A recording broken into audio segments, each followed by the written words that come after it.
Hello and welcome. This is Jim Kaufman with Rankin Technical College. So, welcome to day two of the fall 2026-27 programming with C Sharp. So, yesterday we went through some of the basic stuff that we need to kind of go through at the beginning of a class. You know, the main page, coursework, etc.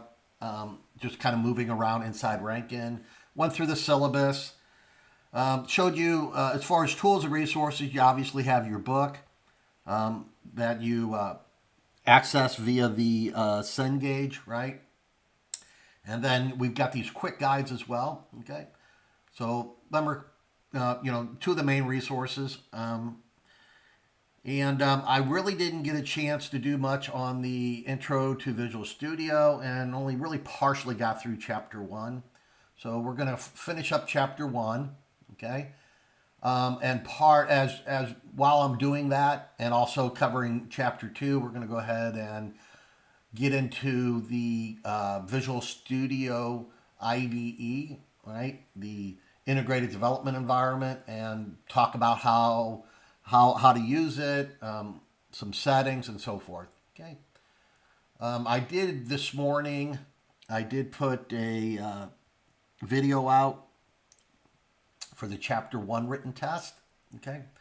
And then this video here, basically this lecture here we'll be putting this out later today, and then also I will be putting out a video for the chapter two written test. Okay, I'm not going to be doing these every week, the written test and that, and I'm going to kind of reevaluate that a little bit, and we'll worry about that. Okay, next week. For right now, you'll have a video for both chapter one and chapter two, a written test, and I'm also going to be doing. We're probably not going to get also to the point where we're ready to do that lab assignment in class today. So I will just go ahead and do a separate video on that as well. Okay. So them are your basically your three assignments, right? Two written tests, and then this lab chapter one and two assignment here. Okay. And all of them will have corresponding videos. Okay, for each assignment. Okay. So first, though, I want to go ahead and look at GitHub folders.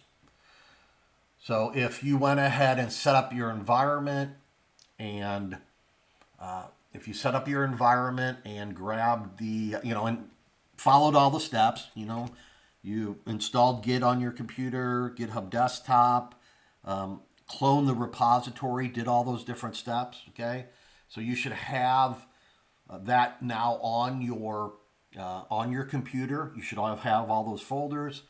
So let's start out by going to GitHub desktop. And so if you come down here, I have Windows 11, but you click the search bar here, and you can just start searching for GitHub desktop, GIT. There's desktop. Go ahead and fire that up. One more thing while we're there, we can also do this. Here, let me close this real quick.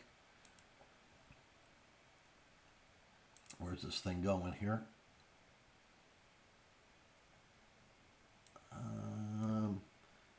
It's going in a different directory. Different screen. Okay, for here right now, first let's go ahead and close this. I don't have it pinned down here, but it's always a good idea to pin it down here. So let me go back up here. And if you right click on GitHub desktop, right, you can pin to the taskbar. So that way it's always there. So you don't have to kind of search for it. Depends on what you all have down here, right? And just out of, just as a note, if you have other things that you have pinned down here you don't want pinned down here, right, you can always unpin by right clicking and unpin. So Visual Studio is a good one to have pinned down here, and your GitHub desktop. Just a little quicker to get to things, right? Saves a little bit of time here and there. So let me pull up that again. Okay. So if you're logged in, every once in a while you might have to log in again. But when you got things set up, you had to be logged into GitHub. Okay. So coming in here, if you You can view it on GitHub if you're logged in, right? And I kind of went through this in the setup video a little bit. So here's your coursework. This is online, right? And this is where eventually you'll be pushing all your code out here, and then I will be grabbing it, okay? But then also, let's go ahead and look at the local one, okay? Show in Explorer, okay? This will show it in local. So here's like my local directory. And like I said, you kind of want to keep your directory structure so it's not too long, right? And hopefully you did that so you don't have a real long big long, multiple folders until you get to yours, because there'll be a lot of things that'll also be included when you start building things, and it can cause problems because it becomes substantially long, right?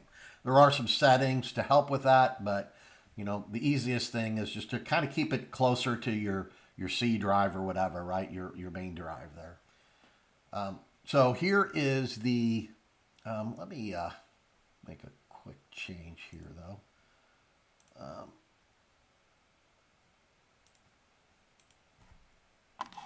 So I want to do my display settings here. All right, let me, so I have multiple monitors. Sorry, let me just, I'm going to scale this a little bigger so it's a little easier to read. Okay, there's that. So now it's a little bigger so we can see things. Okay, and then here's our folder. So hopefully you can see this a little better. I kind of went through this, I think, just a little bit. But, basically you've got now this folder. This is your local folder, right?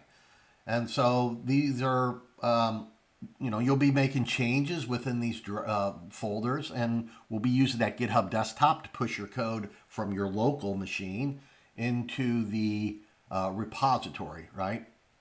The online repository. Did want to point out, I think I might have said a little bit about this on the thing, but so by default, it creates this .git file, right? You never want to mess with this, okay? This is tracking changes that you're making, okay? Within these folders, and any subfolder you create, it's going to be tracking all your changes, okay?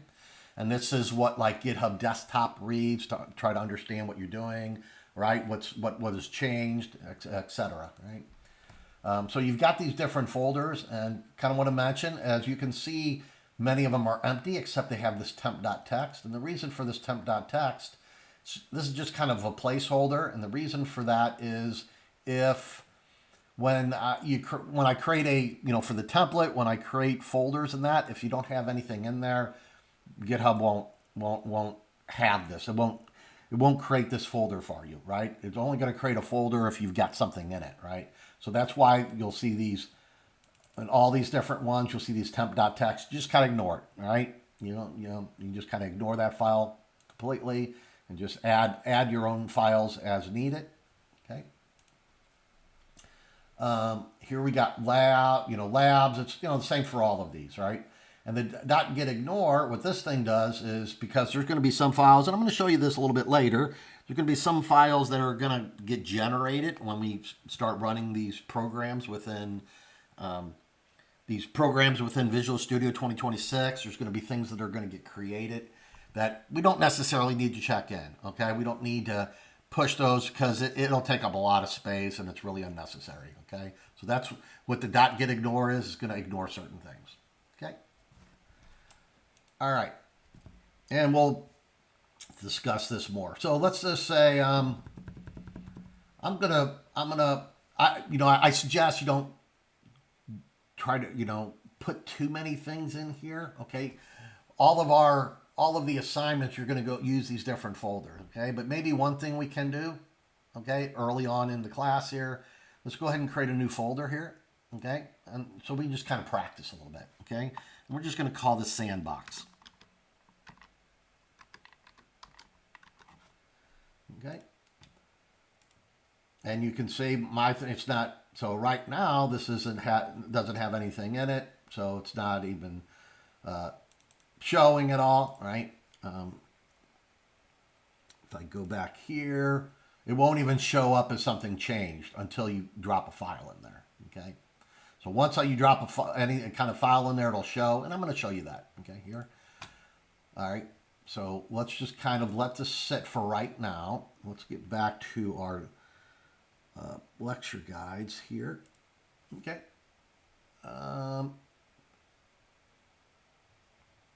So I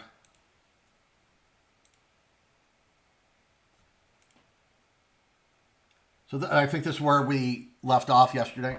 So basically, the C# programming language was developed as an object-oriented, component-oriented language, part of the Microsoft Visual Studio, right? It's designed for building applications that run on Windows computers and lets you treat every piece of data as an object, so you can consistently apply object-oriented principles throughout a program. Okay, so compared to Visual Basic, right? C# offers similar graphical interface experience, but generally considered more concise. Okay, it's more concise than Visual Basic. May not even heard of that. Probably haven't, but it's kind of a beginning language, a older language before C#, right? Compared to C++. So C++ is still very much used nowadays, okay, and it's much faster than C# or Java, but you know there's a lot more to understand, and you have to control things very carefully, or you could have some errors, okay, especially with memory in that, right? Compared to Java, Java is very similar. Java was invented before C#. But so C# came after, but it's very similar in many ways, but it's considered, C# is considered more thoroughly and consistently object-oriented, okay? So it has some benefits from that perspective, okay? All right, writing a C# program that produces output, okay? So here's called a literal string. A literal string is a series of characters that will be used exactly as entered in C#. Okay. And then another concept, an argument is a piece of information a method needs to perform its task. Okay. We're not going to be doing a lot with methods for a while, but we're going to, it's kind of from an indirect, we're going to look at it, right? Because by default, it will create a method. It will create a main method to run a program. Okay. And we'll talk more about that. Okay. The write line thing's very common, where it's used to put things in a console. Okay.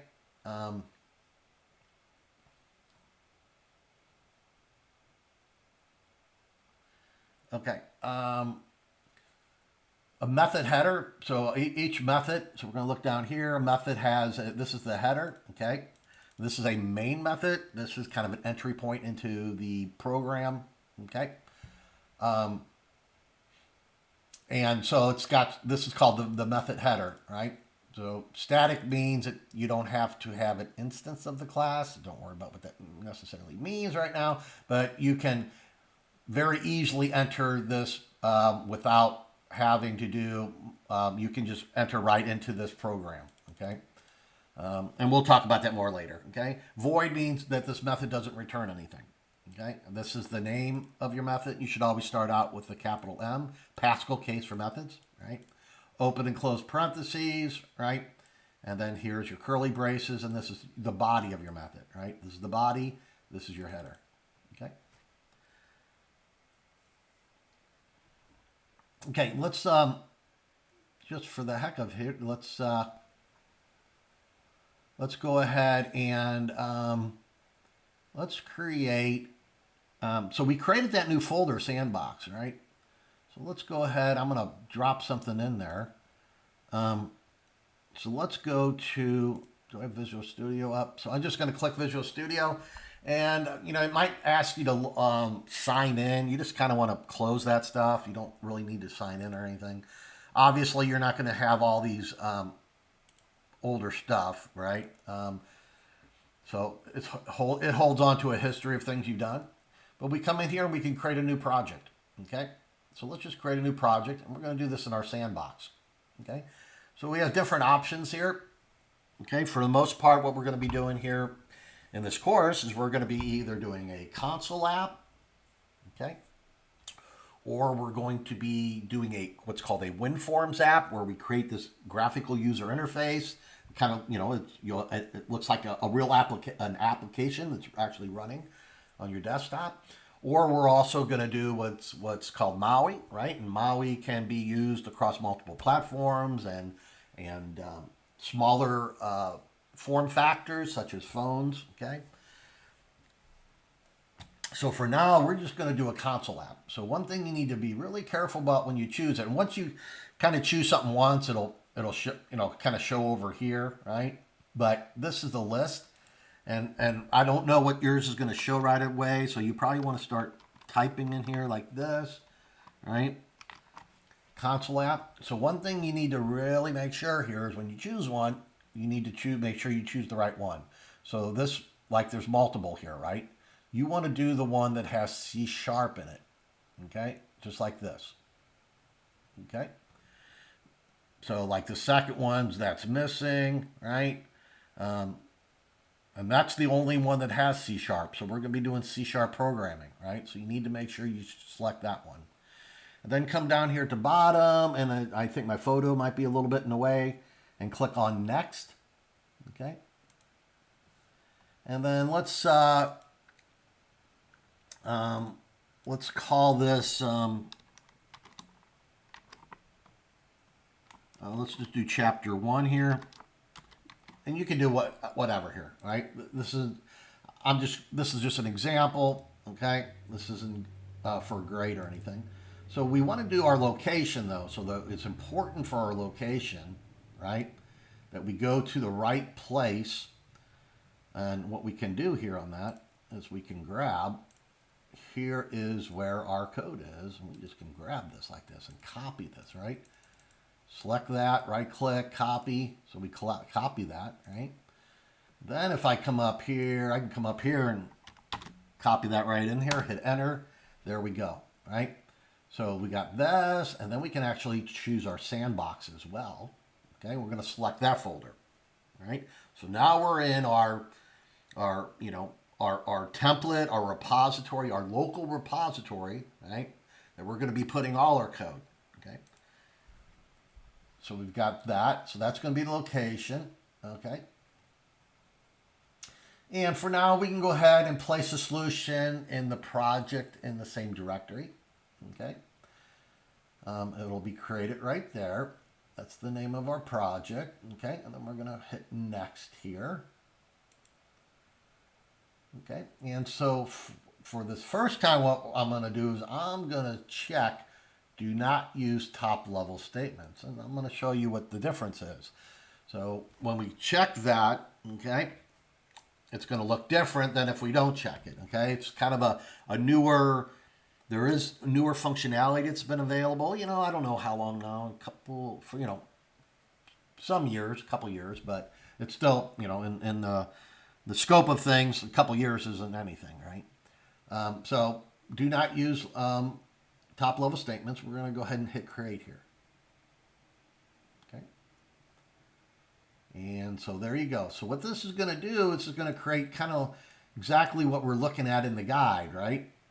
Very similar. You got your main method, right? You've got all of this, right? The other way, if I didn't check that, it would only have this. And what it is, it's kind of a shortcut where it kind of ignores, this is kind of what you kind of call boilerplate code in a lot of ways, right? It's always going to put the same thing here, right? And this is kind of boilerplate code just to be able to run your app, okay? To run this, right? You're putting all that in there. You don't necessarily need all of that, okay? So let's go ahead and choose up here. You can see that this is chapter 1, and you've got start without debugging, right? Eventually, you'll have more than one thing in here, okay? But right now, we're just having one. Oh, and I actually clicked it. So it's actually doing its thing. And one thing I do want to mention build succeeded. So that just did a build here. One thing I do want to mention is if you're using some virus scan stuff on your computer, which hopefully you are using some stuff, um, it will it may catch things because it's creating all these certain executable files, right? It's creating certain files that that the virus scan stuff may um, you know classify as suspicious and that. So let me know if that's the case, because usually when that does happen, you'll see a something come up and it'll say suspicious file detected, etc. So let me know if that happens, and I'll help you work through that. Okay. Um, so that's actually what's happening right now on my machine. I can't really drag this up there though. So it's actually the virus scan. That's why it's actually stopped, and then it's saying, "Oh, it's okay, it's good." Um,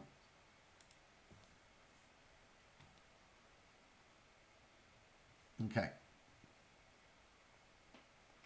no issues found. Um, Now I'm going to just go ahead and click start without debugging. All right.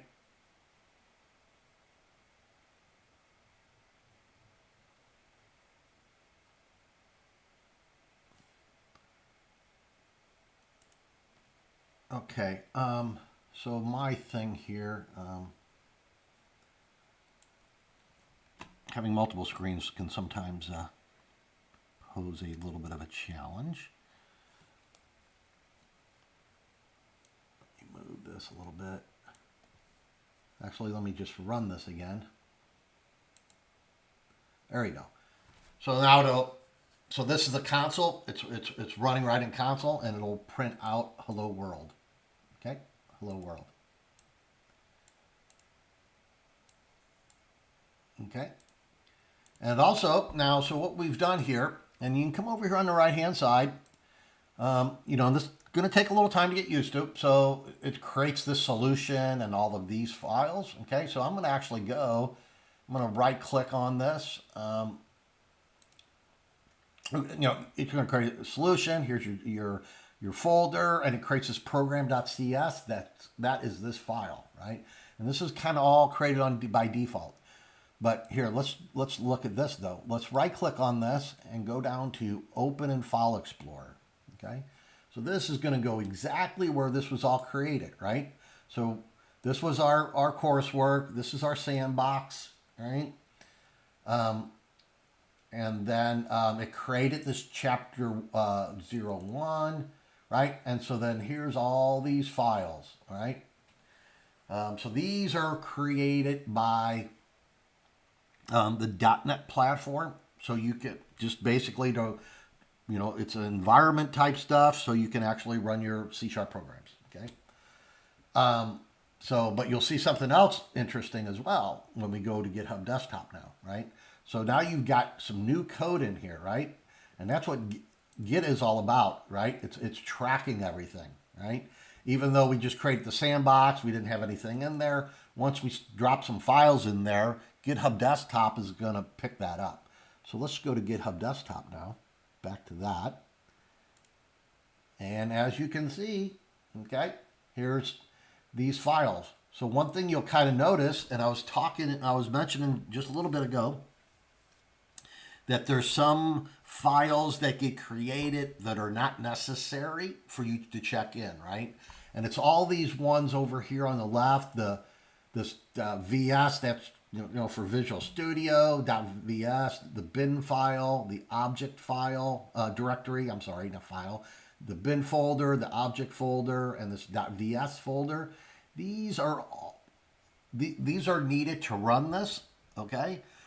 Only when I say run it, it's when you do the build, right? It's when you do the build and you run things. This is what's going to get created, but you don't need to check those in. And what's preventing these from being checked in, so it's only checking in these three, right? It's only prepared. They're not checked in yet, right? So it's picking up that these three are there, right? And yes, they are, but it didn't pick up any all because there's a whole bunch of different stuff in here, all kinds of stuff in here. Okay, but it's not necessarily, it's not needed. It's needed for you to run it locally, but it's not needed for you to check it in. Okay, it'll get recreated when I pick it up. Okay, so it'll get recreated when I bring it in, bring it up in Visual Studio and run it. Right. Okay. So just for the heck of it, since we're here, I know we didn't do much here, but let's go ahead. And so these are here, and this is what's going to happen. So what you can do here now is you can check this in. Okay, you put my first git commit, GitHub commit. Let's do that. Okay, my first GitHub commit. Commit 3 files to main. Okay. So I click this. They're going to disappear from here. And now one thing I want to mention, very important, even though you don't see them anymore, they haven't been pushed to your GitHub repository, your online one. So to push them to online repository, you need to click this push origin, and you can see it's also up here as well, right? And every once in a while it'll fetch things too when you pull things up, okay? But you can either click this or you can click this. But just because they don't show up here, okay, don't mean, here I'm going to pick this up, I'm going to show you here.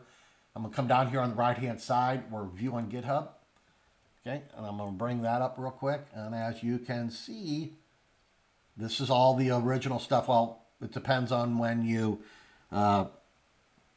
went ahead and got the template, right? Whenever you clone your template, right? Whenever you use that template, whatever date, if it was today, right now, yesterday, whatever, right? And that's what it would be. So the mine, I did mine last week, and so this says last week, right? But you don't see any of the new stuff. You don't see the new folder, sandbox, or anything there, right? Okay. So now let me come back over here. And let's push origin. Okay, now it pushed it. Everything looks good. You can always look up here, last fetch just now. It doesn't say push again, so it'll it's going to come up down here on the right hand side when you do commit something, but it's not pushed, right? So there's a difference. Committing something on your local is not necessarily pushing it out. You have to click the push. Now, if I go on to view on GitHub, okay, you'll see Sandbox, Chapter 1, okay? And then here's your code. Like I said, it did not check in all that other code, right? It only checked in the important things. And what prevented that, just for your own personal, it's important for you to understand this, was this git ignore. So this had a whole bunch of things saying, and this has got a lot of stuff in here. You don't have to worry about it. But part of them is those files, .vs, all of that stuff is in here somewhere or another. Okay, so it won't check any. It won't check any of those in. Right? It's not going to push those out there. Okay. All right.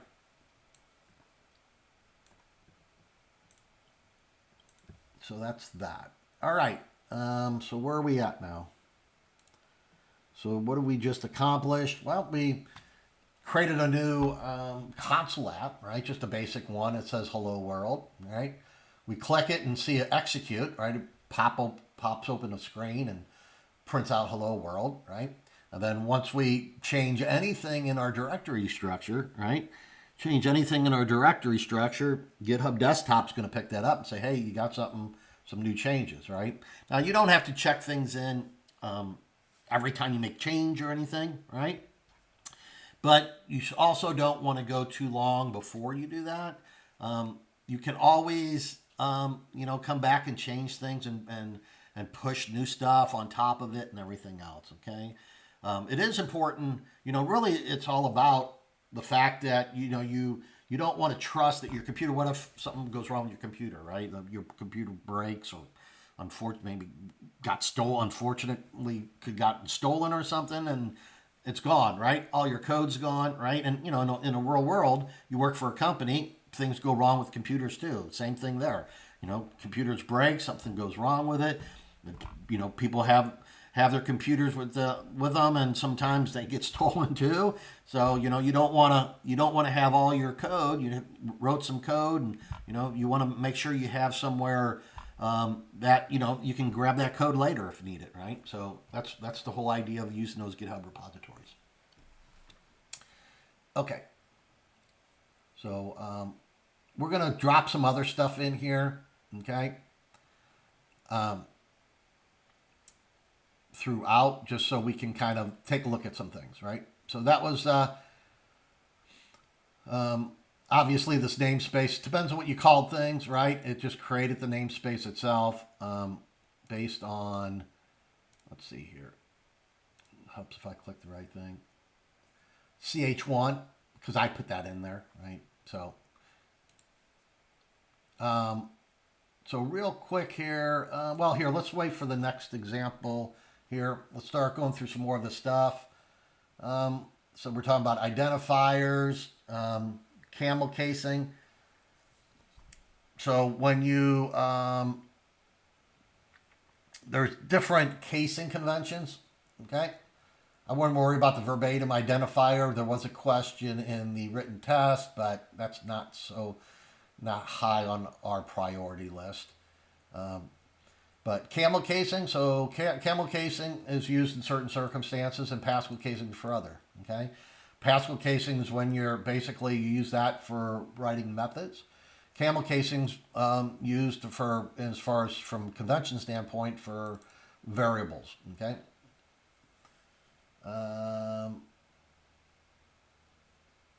So a common convention to use Pascal casing for class names, right? The name of a class. And so if we come over here real quick, the name of my class is program. This is kind of the default thing, right? As we learn, as we move forward, you'll be creating your own classes with their own names, right? You can have, you know, a program won't always have one class. You know, in the real world, it could have, it'll have many classes, okay? For some of the early stuff we do, yeah, you know, we're going to have kind of one class, right?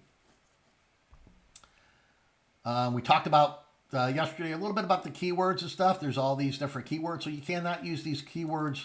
That, you know, you can't call a variable or a method class or void. These, and this is just a few of them. You know, and these are you know, these are reserved words that cannot be used, right? They're used in your program, okay, but they're used for specific things. They're not for naming things, right? You can't use it for naming things.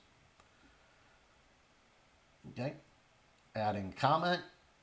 So two different kinds of comments, like a one-line comment, 2 forward slashes, or you do a / asterisk, okay, for a block comment. And then they have what's, we're not really going to talk about it much, is XML documentation comment. It's like, you know, it just has a tag with a beginning bracket and an end bracket. So when we start doing the MAUI type stuff, you'll see a lot more of that, okay? So here's an example. Well, this is just showing you a comment. So here, let's just grab this. And actually, I'm going to copy that. But I am going to come in here and just create, just for fun, for practice. Let's just come out here, do file. Let's do a,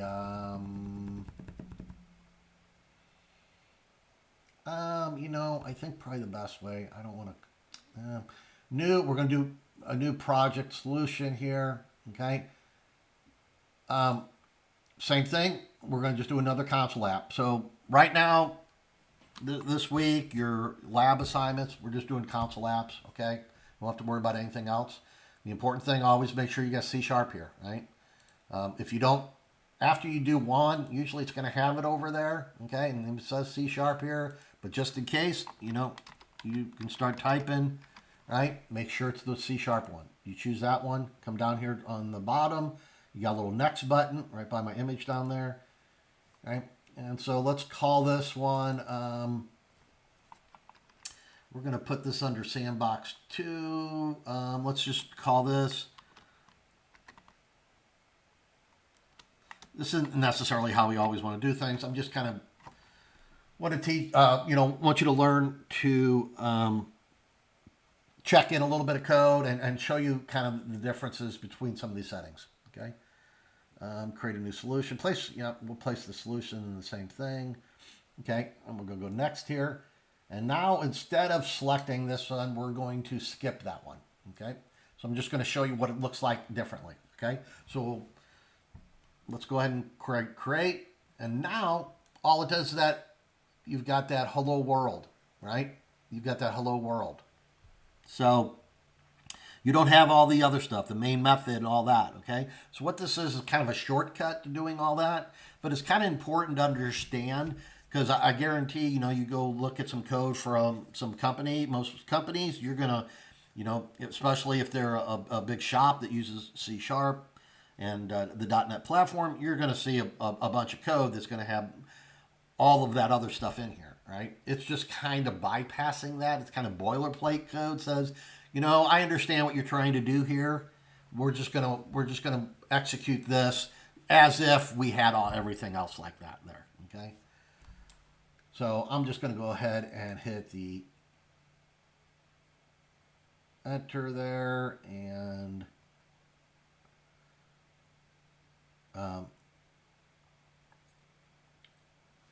it is doing something because of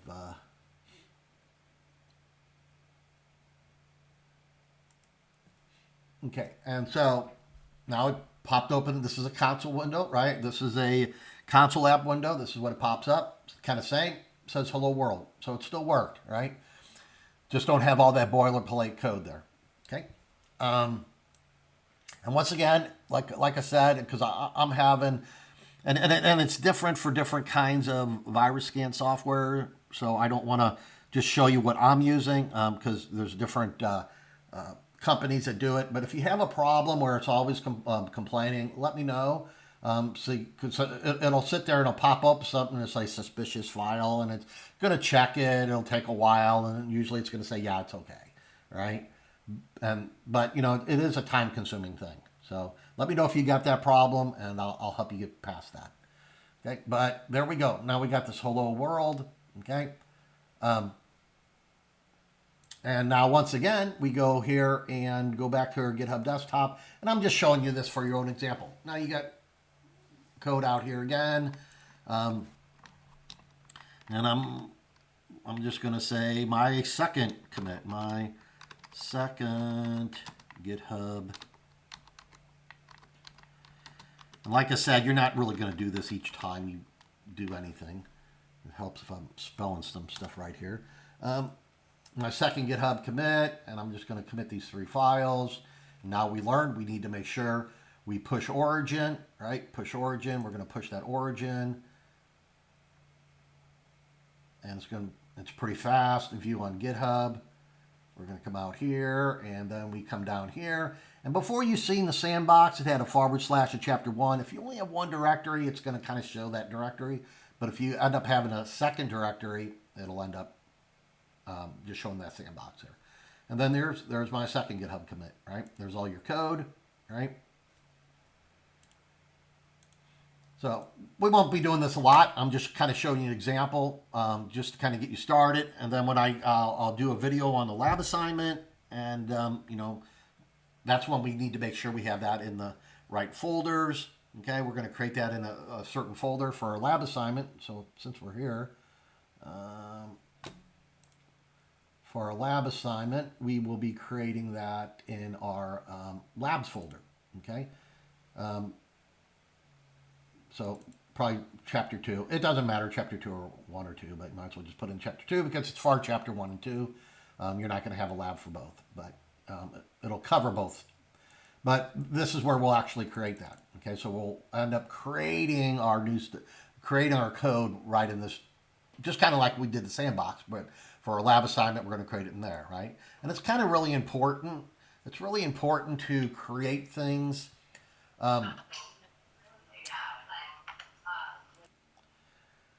Okay, so like I was saying, so why it's important to put things in the right directories.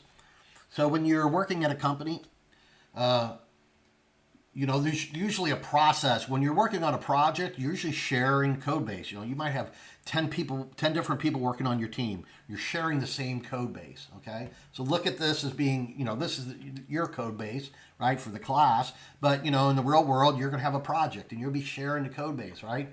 Well, you don't want to just kind of put things wherever, right? So it's important to learn to how and make sure that you get things in the right place. That's kind of why.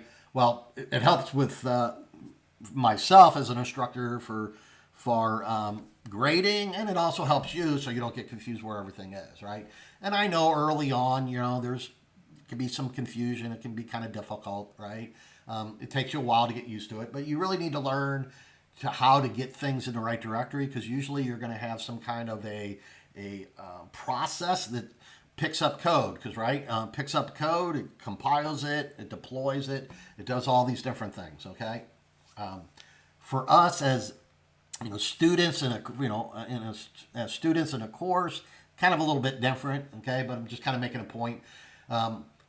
Putting things in certain directories isn't just because to make my life easier, which it does though, but it's more really the most important part of it is so that when you're working on a project, you know how to control things like that, put things in the right directory. Otherwise, there'll be problems, and there'll be some people that won't be very happy with you. But it all happens. People all make mistakes, though, right, in the real world. So, but learning how to do that's important. Okay.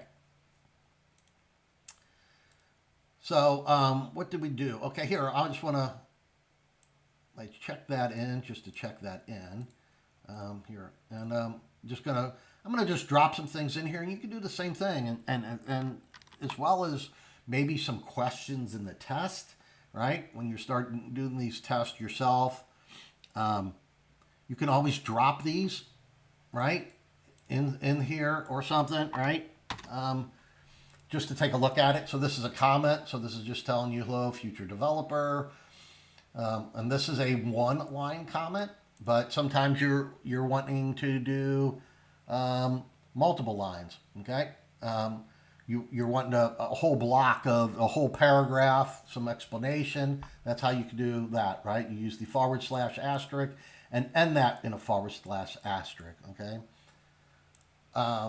This line here just comments out a line of code, right? So if I run this, okay, and I probably need to fix this so it doesn't keep on doing my virus scan. I thought I had it fixed. Maybe I'll just spend a minute here to see if I can fix. Okay, so then if so this line here, if I comment this out now, is commented out. So basically it doesn't execute it, right? If you have a comment there, and that's why you can kind of see it'll gray it out, right? Let me run this again. And once again, I think, okay, it is working now. So yeah, I was having a problem with my virus scan, but I think everything's cool now. But now it went ahead and printed that line, right? So I got rid of that comment. Okay. So let's move on here. Using the system namespace, right? So the namespace is a construct that acts like a container, providing a way to group similar classes together. When you need to repeatedly use a class from the same namespace, you can shorten your statements by adding a clause that tells the compiler which namespace to use. This is done with a using clause, also called a using directive, right? So in this case,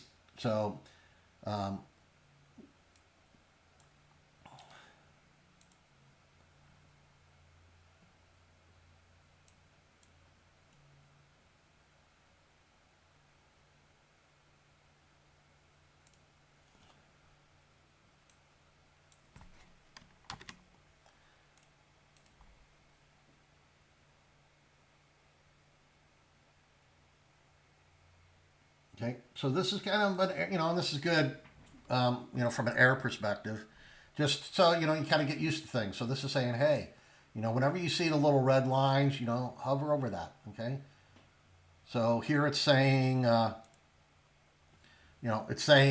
sorry, using clause must precede all other elements defined in the namesake except external. So basically, it's saying that you need. And I think the book is actually wrong with what it's thinking there, to be honest with you. I don't know what I did there. Let me go back to where I was. Got a little carried away there. I'm going to move that down here. Yeah, our book that didn't really pick that up. It was thinking you don't need to do that, but yes, it don't even matter, even though you're using system here, right? So you can do the whole name. See the system stuff, some special stuff that the C# programming language makes available. One of them is system.console, right? So you can do system.console on its own, but if you go ahead and include this directive, right, using system, then you only have to do this. Okay. You can also you can actually even do this as well. If you know exactly what you're doing, I don't know why that didn't work like that, but okay. Sorry. Using system, and then you can do console.writeLine. Okay.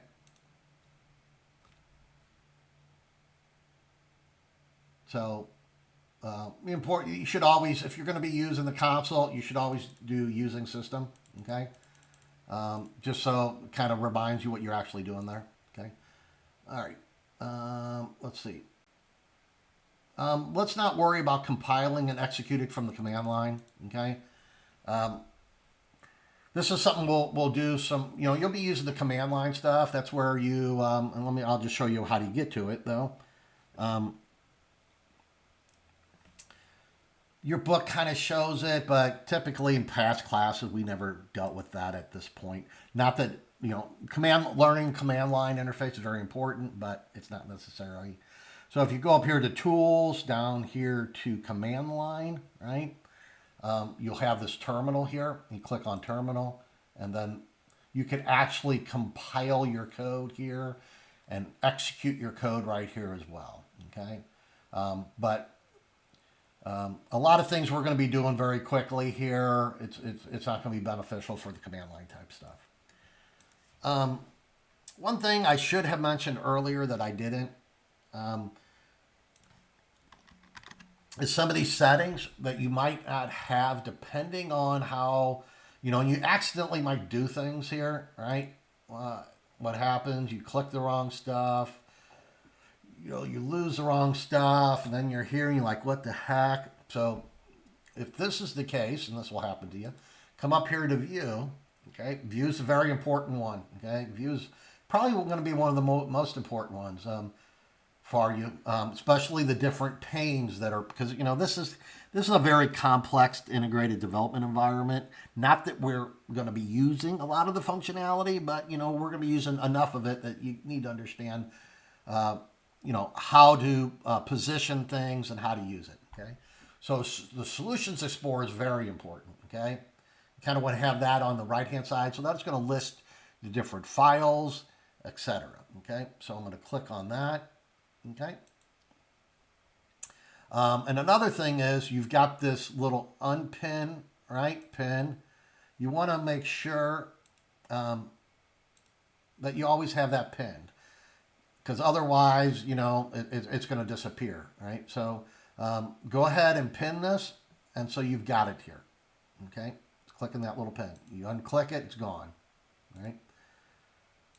So come back, click that, and now it's here. So it should be there next time you open up again, okay? So we will be doing a lot more other things later, but most of it won't really be needed. But we lost our code here, right? So one thing you can do here is come over here to your program.cs file, right? Just click it once, and there's your code, okay? We lost our little output window here, but if we end up just running this application again, boom, it'll pop up. And then my thing's always popping up down here, which I need to fix that. So, right, and then it's going to pop up in a separate window. Okay. So, yeah, very important there. The view, okay. There's some other functionality here. I would close everything else. I would not use now there's also the embedded GitHub stuff, right? I would not use that. I would stick with the GitHub desktop, maybe later on if you really want to, but it may cause you more problems than it's a little more complex. I would just use GitHub, just like I was showing you examples of using GitHub desktop, right? I didn't mean GitHub, the GitHub desktop app. So you make your changes here. Yes, it's a separate step that you'll have to pull up the GitHub desktop, but you're not going to be doing it all the time. Even though we did it a couple different times. See, it's actually showing you that you made some changes here, right?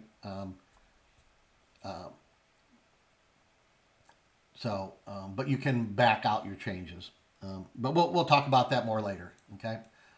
When I'll talk about some more of this. I don't want to spend a lot of time on this. We'll talk about how you can handle things that go wrong when you got files you changed by accident and everything else. Okay. But I would use that as opposed to there is that, like I said, there's that embedded Git with GitHub that's in here, and I wouldn't use that. And also there's the Copilot, what's gonna, there's functionality here to help you without using that, right? The problem with using the GitHub stuff, the Copilot stuff, it's kind of going to bypass the learning process, right? You do have, suggestions and auto completion all built in anyhow, okay? Without using the GitHub, the Copilot stuff. That uses AI, and it's going to kind of bypass the learning, process. So I wouldn't use that. Okay, and keep things pretty bare bones here. Right, here's just your code editor. Here's your solution explorer. You're good to go. Okay. All right. Get rid of that. I'll come back over here. So yeah, we're going to skip over the command line stuff. Compiling and executing, we kind of just did that, right? You just click that up there and it'll automatically. So real quick here, one more time on this. Let me pull this up. So as we kind of talked about, there's that intermediate step, right? So you do you write your source code, then there's a compile step, and then it runs, right? It has to do that in between thing, but you can actually build it with only a build only, right? You can do a build only, build solution, right? And that will just do a build, which will basically be just a compile, okay? Here, this is actually doing both, okay? This is doing both. Here, and actually, I think maybe I lost our console window here. Object Explorer, output. Let's click on the output. Sorry. So these are the three things. I apologize. And then you can pin this as well. This was pinned from before. Pin this. Why not? Okay. So this is the output window. Okay. And so this will always stay here. Obviously you want to move things around. You don't like it. You can auto hide it, whatever. Okay. The option's there to do that just by the pin thing. So I'm pinning all three of these. So the output window. So what I did here is I didn't actually do, when I hit build solution, what this actually does, this actually compiles it, okay, without running it. Okay, that'll just do a quick compile, build complete, it's good to go. Okay, if you had an error in here, right, and then now you try to do a build solution, oh, there you go, errors, right? Most of the time, and especially simple little things we're going to be doing, here, I'll just do that to fix it. Everything's good there. Okay, so you've got the error list, and then you got this output. So that's another thing you probably want to keep an eye out. So this output here, here's your output. And then if you want to build and run it same time, you just click this. Okay. And then, yeah. And then there's the other window it creates.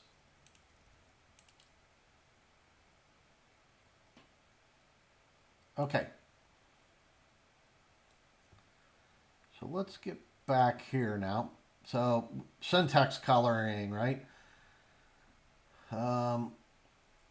It will change things different colors depending on what you're doing, right?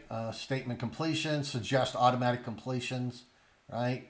Error navigation, we're looking at that. There's also debugging tools. We'll spend some time on that later, okay? When you start a new console application, Visual Studio generates a console template. That's what we were already looking at, right? We used the console template. It had all of the boilerplate code in there, and then we did it the other way where, you know, it didn't have all that boilerplate code in there, right? Okay, so quick reference guide here. Machine learning was all about the ones and zeros, a high-level programming language, right? That's C#, Java, Python. There's a whole bunch of other ones, right? Remember, high-level, you know, kind of human-readable, right? Machine language is basically not human-readable, right? A compiler translates your source code into machine code, right? Debugging, removing syntax and logic errors from a program, right? Object, so an instance of a class. Okay, we'll worry more about that later, but just remember an object is an instance of a class, okay? So you can create multiple objects from the same class, and you know, you can set different data on each of those objects. So they're, you know, they won't necessarily be the same, right? You can create multiple objects, right? I kind of used the example of a vehicle. A vehicle could be a car, it could be a motorcycle, it could be a boat, right? Multiple types of vehicles, right? And each one is going to have its own data, right? You know, a boat doesn't have wheels, right? So it'll have its own data, right? Encapsulation is about packaging attributes and methods into a cohesive black box unit, right?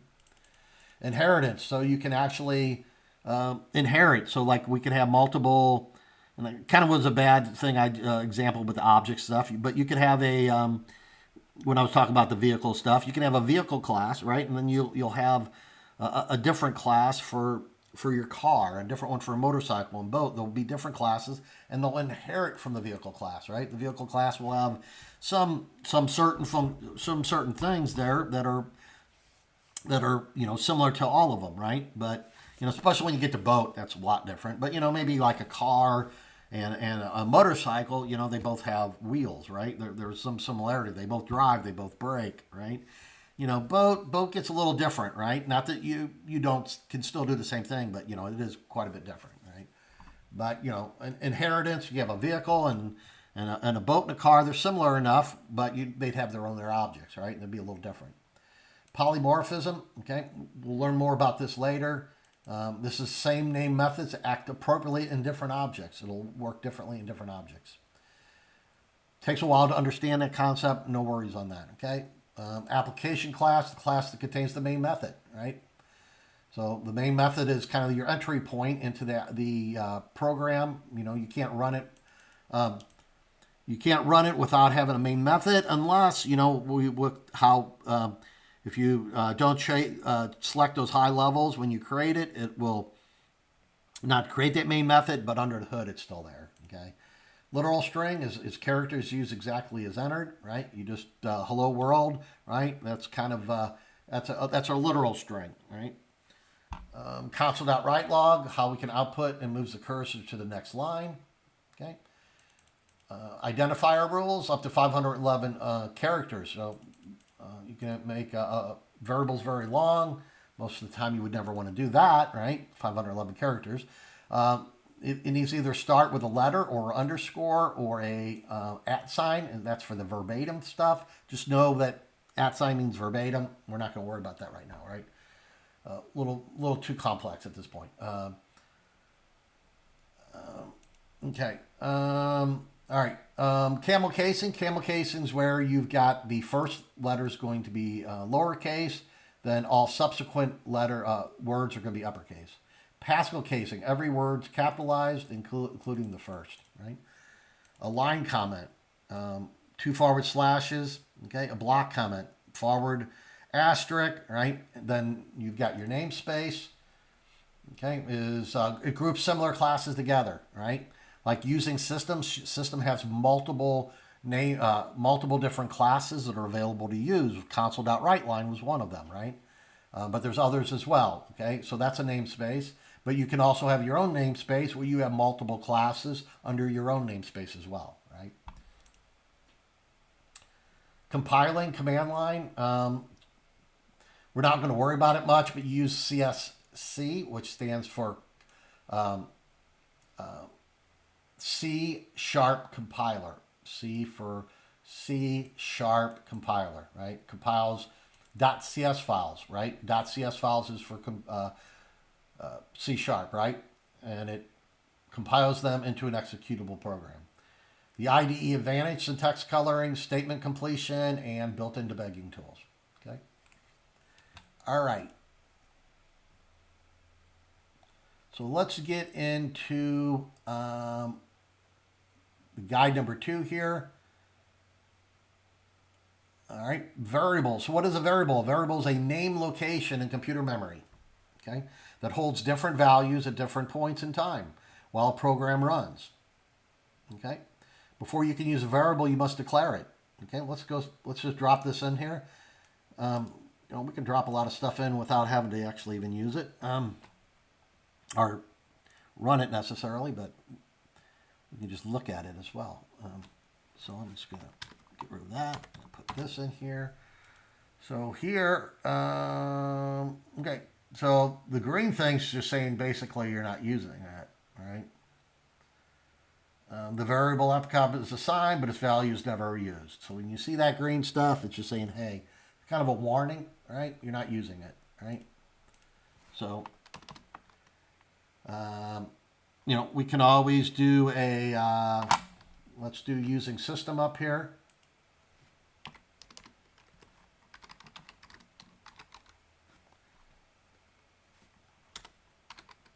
All right, click it, semicolon. So now we can do a console.WriteLine, right? Select that one, and then we can drop our lap count in here, right? So different ways to do this. We can actually, I'll just put it in there. Right? I'm going to copy this over here. And I'm just showing you, oh, yeah, didn't mean to do it like that.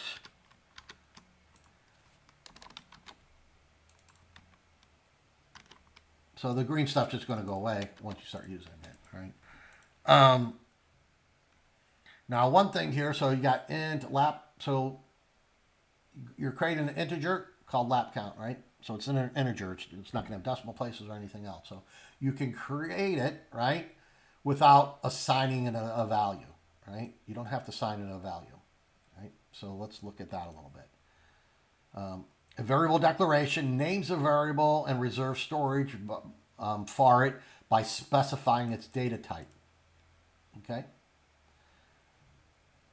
So a declaration is just by you stating, hey, it's an integer, and then this is the name of it, right? So it describes the format and the amount of memory the value will occupy, and what operations can be performed with it. Okay. When you're doing this, you're initializing a variable, right? This is declaring a variable, right?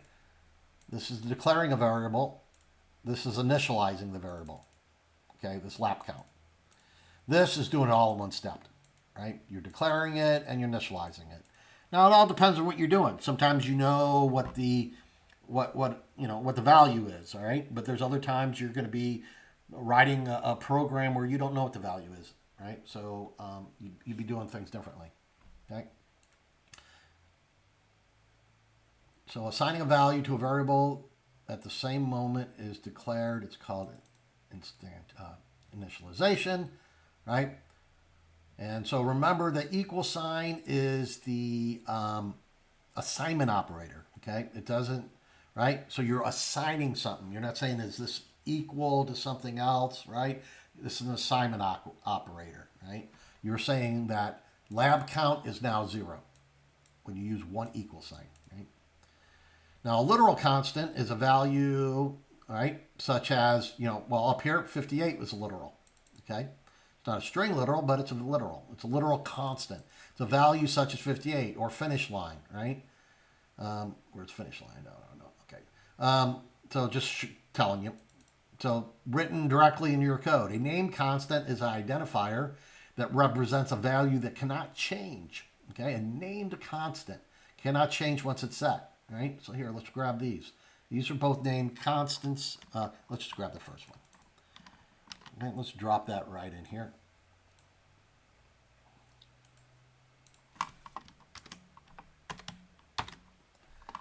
Okay. So obviously it's telling you that here. Let me do this. Okay, and just to get rid of the green thing. Now we have it. So here though, so let's say here, if you use the const word and you have this to 200. Now if I take this same variable and if I try to assign this to 400, look what it's going to do. The left-hand side of the assignment must be a variable property or an index, right? It's basically saying you cannot do that, okay? If I got rid of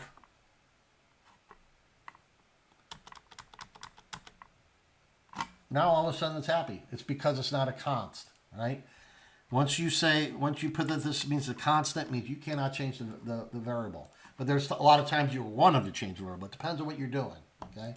And usually when you do a constant, you want to use all uppercases with the underscores, okay, to state. So it just makes it easier just to see, just by looking at it, oh yeah, this is a constant, okay? Especially a long time ago, before there was a const keyword, there used to not be a const keyword, you would just do it like this, and you would, by you doing this, usually you had a comment or something, constants. By doing this, this is kind of how you made sure that you kind of a reminder, hey, this is a constant because it's all uppercase, right? Okay.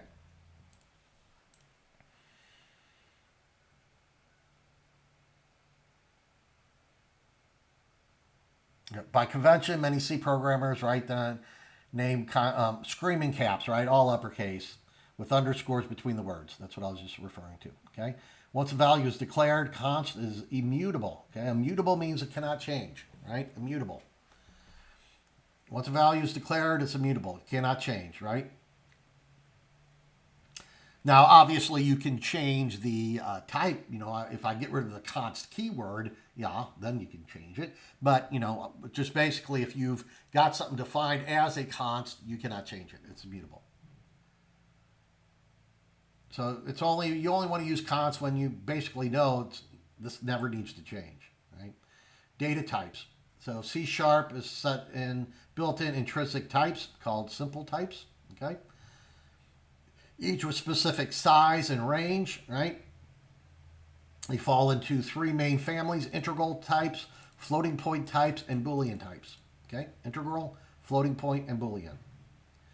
So here is the different ones. Some are signed, some are not. The integral data types hold whole numbers, okay, with no decimal component. They differ from one another by size, how much memory they occupy, and by whether they allow negative values. Okay? So all these integrals, whole numbers, right? A byte, that's byte. You cannot have decimal places. You cannot have decimal places, right? So no floating point.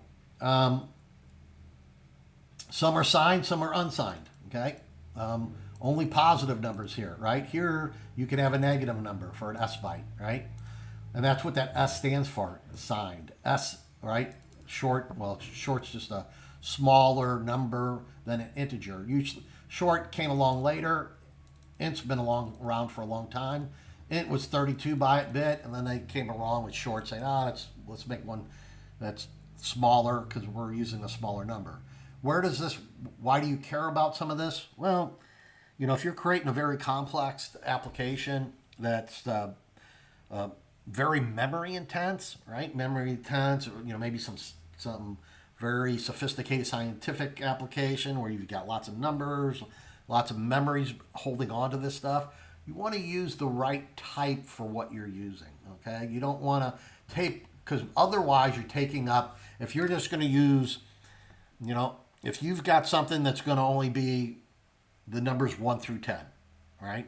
Let's say you know that you have some field that you're only going to be, you know, say 0 through 10, right?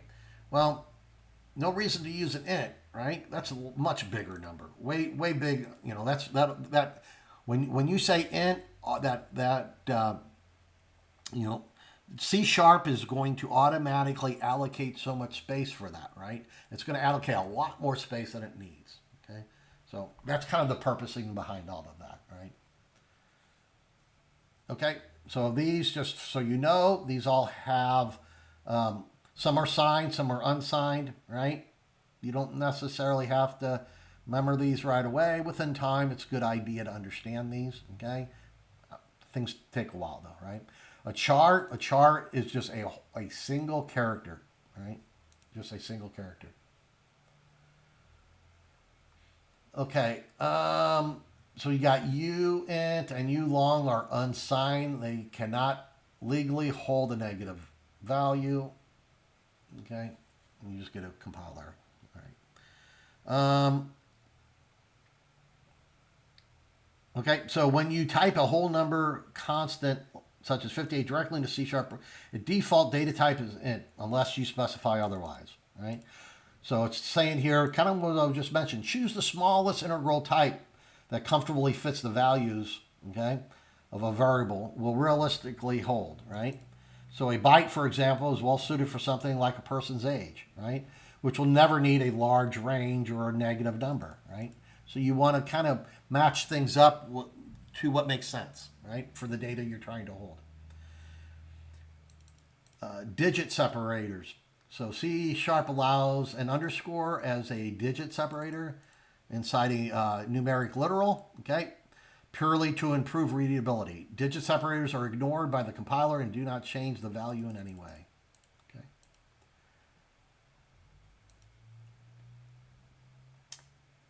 Floating point data types. So floating point data types hold numbers with decimal positions, right? And can represent varying numbers of significant digits, right? The digits in a number that carry meaning for its precision. Significant digits are about precision, right? So a lot of things we do, and you know, for probably most applications, you know, it's not always as important. It becomes important for money, right? But you know, a lot of little things we do as a you know, as a student in a course, you know, not as so much, but you know, money's a big one. When you're doing some scientific things, the precision is very important for scientific ones, right? And for money as well. Okay. And there are some, I know there are some assignments that tell you to kind of create a double for money, and usually that's not the best thing to use. So we might want to, if I catch that, I'm going to change those. But you've got, here's your floating point data types. You got a float, you have a double, and you have a decimal, right? Significant digits, 28 to 29 significant digits, right? Money and other values requiring exact precision, right? About 15 to 16 significant digits for a double, and float's about 7, right? Lower precision, right? A little more precision, you know, very, very high precision, exact precision here, right? Very important for monetary type things, currency. When you're adding things together, you're getting some big numbers. You know, rounding's a big deal, right? So why decimal for money? So among the floating types, decimal offers the greater precision and smaller range than a float or a double, which makes it the right choice for financial and monetary calculations, where rounding errors are unacceptable, right? A decimal literal is written with a M suffix such as 1999M. So whenever you're using a decimal, even though you put decimal at the beginning, you need to put an M on it. Okay. A plain floating point literal such as 1999 defaults to a type double unless you tell the compiler otherwise. To create a float literal, okay, append the F suffix, right? So if you just put 9999, right, it's going to default to a double, okay? Unless you tell it that it's a float, and you have to use the F for that, right? To create a decimal literal, you append the M, okay? Leaving off the suffix and assigning a literal directly to a float or decimal variable is a common source of compiler errors. So even if you say float, let's say you say float 1999, right? It will still default to a double. Just one of those little quirks for how C# works internally, right? So it saves space, right? I guess, but by default, it's going to default to a double, okay? Unless you put an F in here, right? Then it will actually, in reality, even though you defined it as a float, right? We're not looking at an example like that. But even if you defined it as a float, at the beginning, right, you need to still have the F if you really want it to be a float. If you want it to be a decimal, M, right? So M for decimal, just because M stands for monetary, right? So scientific notation, very large, very small. Floating point values may display very large or very small, right? Scientific notation, this is scientific notation. So what this means is basically 9.32 multiplied by 10 raised to the power of 5, or this is actually the answer, okay? You don't need to know that. Actually, there's a question on the thing, but I go through that, okay? The Boolean type of a Boolean variable can hold one of two values, either a true or a false, right? A Boolean expression is any expression that evaluates to a Boolean value, most commonly the result of a comparison. So here, let me grab these just so we can take a look. What am I bringing up here? So let's just drop this in here.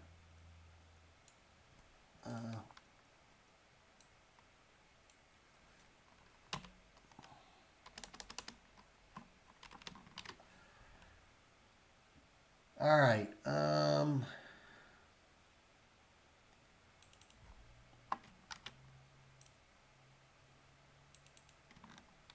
We really don't need that one, but so I'm just doing this to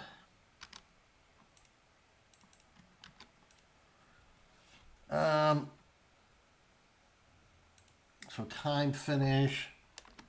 So let's just do a double finish time, right? Double finish time. Let's just put 20.45. I don't know, I'm just coming up with something, right? And then I'm going to do one for previous 3, okay? So I'm creating two doubles, right? One finish time, and one was my previous best, was 20.35, right? Okay, and here, this is false, right? So we're just creating a Boolean, setting it to false. It's just going to print false, right? Here, oh, yeah, that's weird how that kind of did that. So here, though, we're actually doing something else, right? We're doing some kind of a conditional. We're comparing a couple things together. So when you use one of these comparison operators, like less than, it's going to compare. Is finish time less than best time, right? In this time, let's say finish time is 45. Is that less than 35? No, it's not. So this should print false. So let's just run this.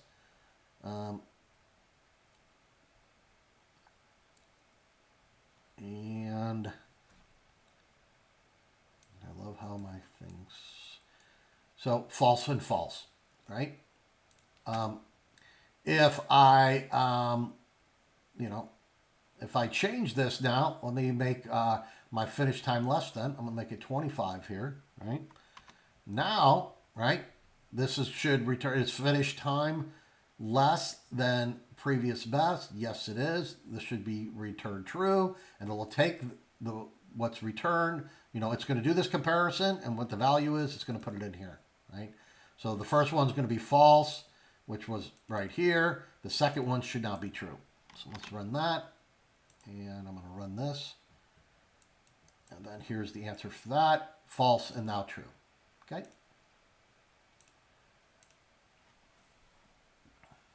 Three ways to combine text and variables. Okay. So you could use what's called concatenation. You're basically using the plus sign. So a plus sign can be used for more than just addition. It could also be used to join strings together, right?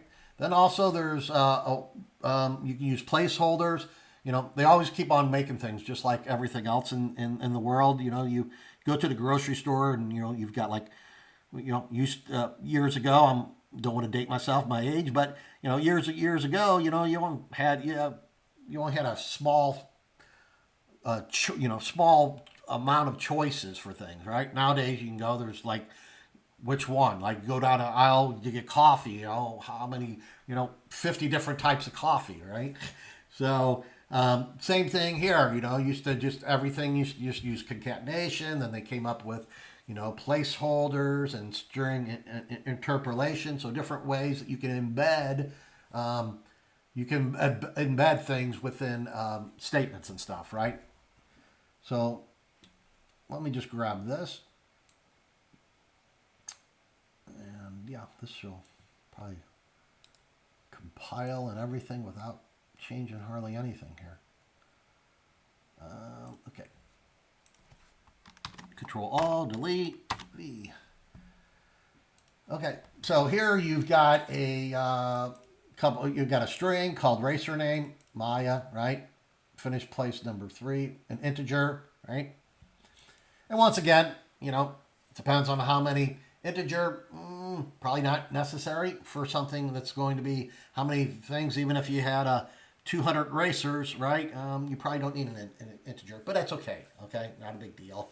And I'm not going to take points off when you do stuff like that. Just kind of making just making a comment, just suggest, you want to kind of think through that, at least understand, why, you don't necessarily have to use, if you got something that's only going to take up a little bit of memory, you don't want to, put yourself in a position where you've allocated a bunch of memory, right? Concatenation. So here you're basically just taking the racer name plus, right? And then you can put in quotes and you put in spaces. So you got a space in between, right? And then another plus sign and then finish place. So this will take the racer name Maya here, right? And then went ahead and put in this and then put in the finish place, right? Here you got a placeholder, so this is a different way to do it, where you take the racer name, okay, and you use these curly braces with the numbers, right? So a lot of things in programming are zero-based, right? So you start with a zero-based, right? So a lot of things in memory are zero-based. That's kind of part of why that's happened in programming languages. But here you use the curly braces, beginning and close. So this whole thing here will be replaced with the value of this. Whereas this whole thing will be replaced with the value of finish place. Okay. Here you're just doing string interpolation. Is you can embed the variables, right? Your variables that you've defined up here right inside here. Okay. Right inside here. When you do it this way, you need to make sure you put the $sign, okay, before your whole statement here, before your open and close quotation marks, okay? Always make sure that you end everything in a semicolon. Each statement needs to always end in a semicolon, okay? And I'm going to go ahead and run this now. And you'll see that run, and as you can see here, same results for all three, just done a different way, right? One done with concatenation, one with placeholders, right? And one done with interpolation, right? Okay, so we can kind of skip that.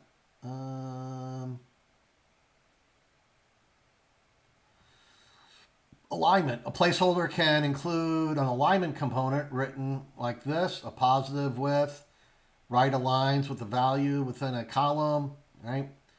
This is when you're wanting to do some things. Let's go ahead and take a look at that.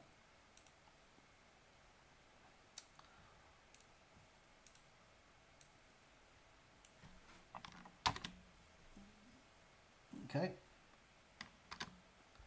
One thing I kind of didn't mention, so like anytime you make a change, if you see up here, you'll see this little asterisk. That means it really isn't saved.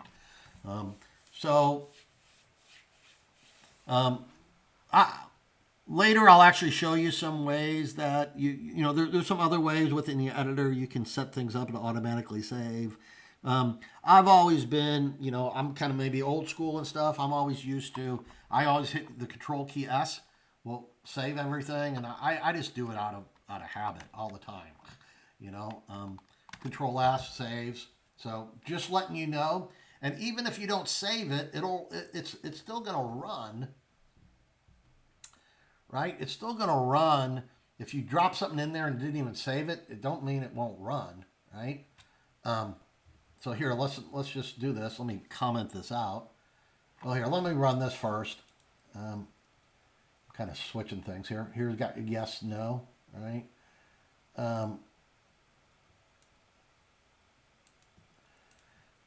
If I comment this out and run this again, right? I'm commenting that line out. I'm running again. It didn't do it. Even though it's not saved, right? Did that actually end up saving that? Maybe I have that. Let's see let's see. So actually mine is configured to automatically save on run. So I was kind of wrong about that. But always remember, keep in mind, if you see a little asterisk up there, it's not, and that might be by default now. I don't know. The editors, these integrated development environments are always changing. So it could have been like that for a while. I don't even know. But I'm so habit of hitting Control S to save things. But that's automatically. Okay, so let's get back to this. So here, let me change this one to an 8. Now let me run this, right? Let me pull this up here. So you can see how, this is changing depending on your numbers here, right? So let me see. 1, 2, 3, 4, 5. I think that was 5, 6, 7, 8. Wait, let me see what this is. 1, 2, 3, 4, 5, 6. So this is doing starting at 0, far 6, right? So it's going to push this like to the right. So this is 6 places, whereas this one here is going to be 8 places. 2, 3, did I do that? 4, 5, 6, 7, 8. Okay? So that's how that works. There's one question on that. I'm not sure how much we'll be using that, but we might use that a little bit. Okay? But we will review that again if need be. Okay. Let's see what's next here. That's for alignment. Standard numeric format strings. Okay. So there's different ways to format things. Depending on like how many decimal places you want, right? So standard numeric format string is a short code, often combined with a precision specifier, a digit indicating how many decimal places to show, okay? That controls how a number is displayed. The toString method, okay, this is a built-in method that's available in C#, accepts format strings as an argument, okay? So this is a fixed point default, 2 decimal places. So you can just take your number, all right, or use a variable, right? Let's see what this has down here. And it's not going to have anything here, but we can go ahead and create this a little bit ourselves. So just for fun, let's grab this. And we're going to have to comment it out because it's really not going to work like this.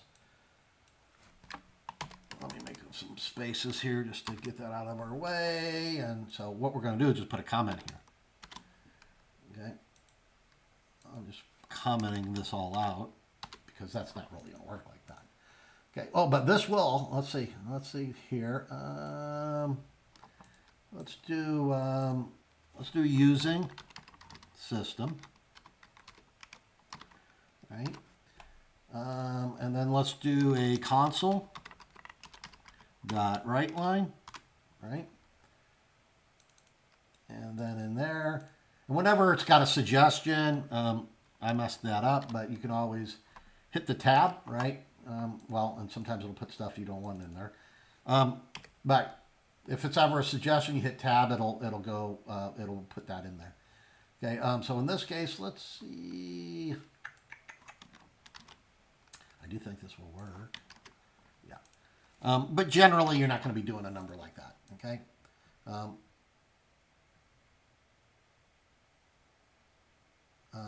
So that would be just the regular one. It's just going to format it like that. So let's just do that to a 3 so we can see it different than that, right? And I'm going to go ahead and run that.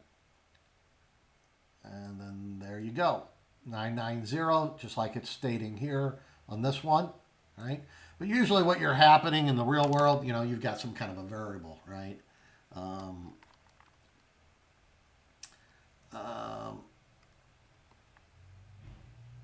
Let me just do a double, no, I don't know, equals 19.99. Right? So, okay. The reason you've seen a little green thing is because you're not using it. Just tell you're not using it. Okay. So here now, what I can actually do though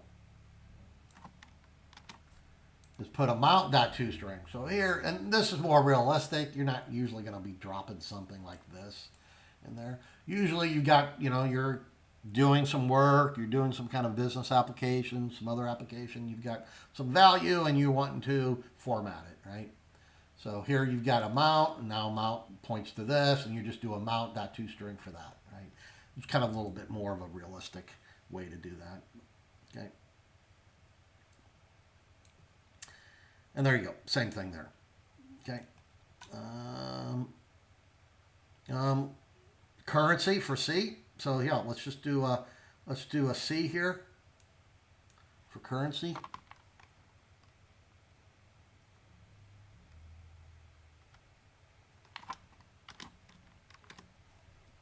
Run that.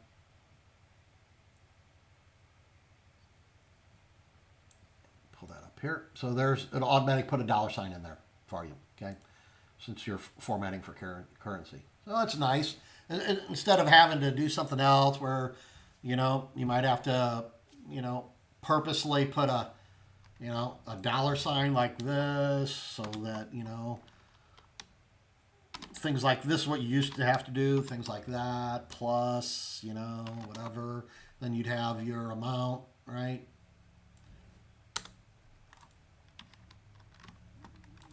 So let me run that now.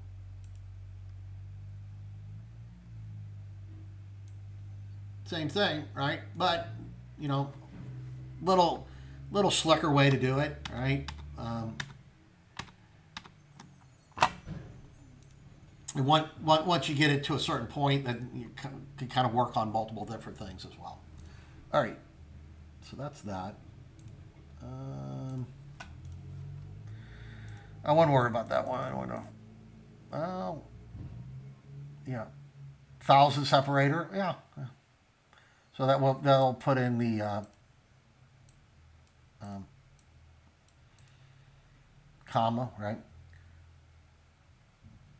So a culture represents a formatting conventions to a locale, such as simple represents currency, right? So not everything's a dollar, right? We use dollar here. You know, you got yen, you've got different types of currency, right? Besides just the dollar, right?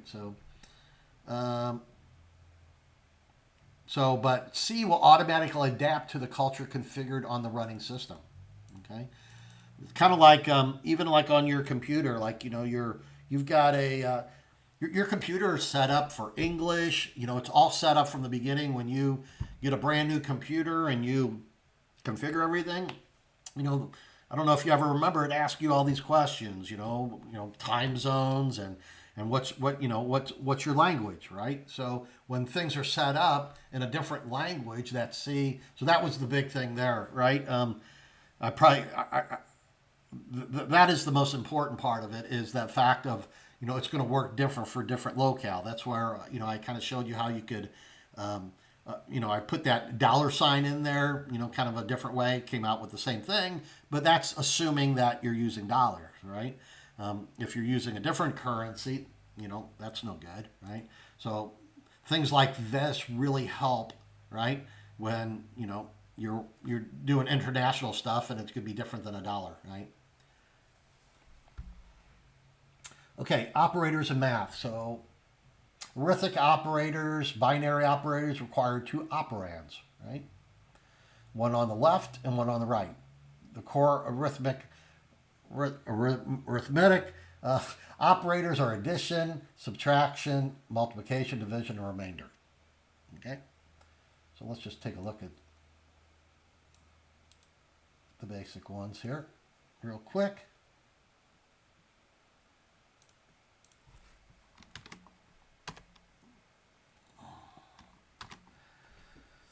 So we got total minutes. Let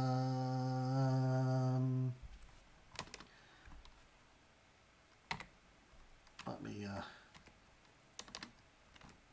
put use system. What do I have? How in the heck did I do that? You gotta watch what you touch sometimes. Yeah, it's automatically put that in there. That's pretty.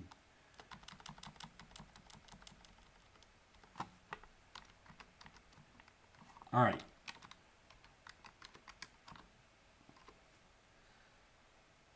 Okay. And it's always good to put some spaces in between what you're doing, just readability, right? And I'm going to just do, console, right? Dot right line. Then you hit the tab, see, like it's suggesting that you're going to put that, right? But that doesn't really help that much. But that's okay. And so I'm going to go ahead and, how many of these do I want? Guess just a couple here for now. So I want one for whole hours. And one for leftover minutes, right? All right, so whole hours, well, basically, just total minutes, 130 divided by 60, right? Since you're using an int, right? You're using an int. You're not going to get a fraction back, right? You can't get a fraction back, right? 130 divided by 60 is, right, 2 times, right, with 10 left over. Well, what happens when we run this, though? So when we run this,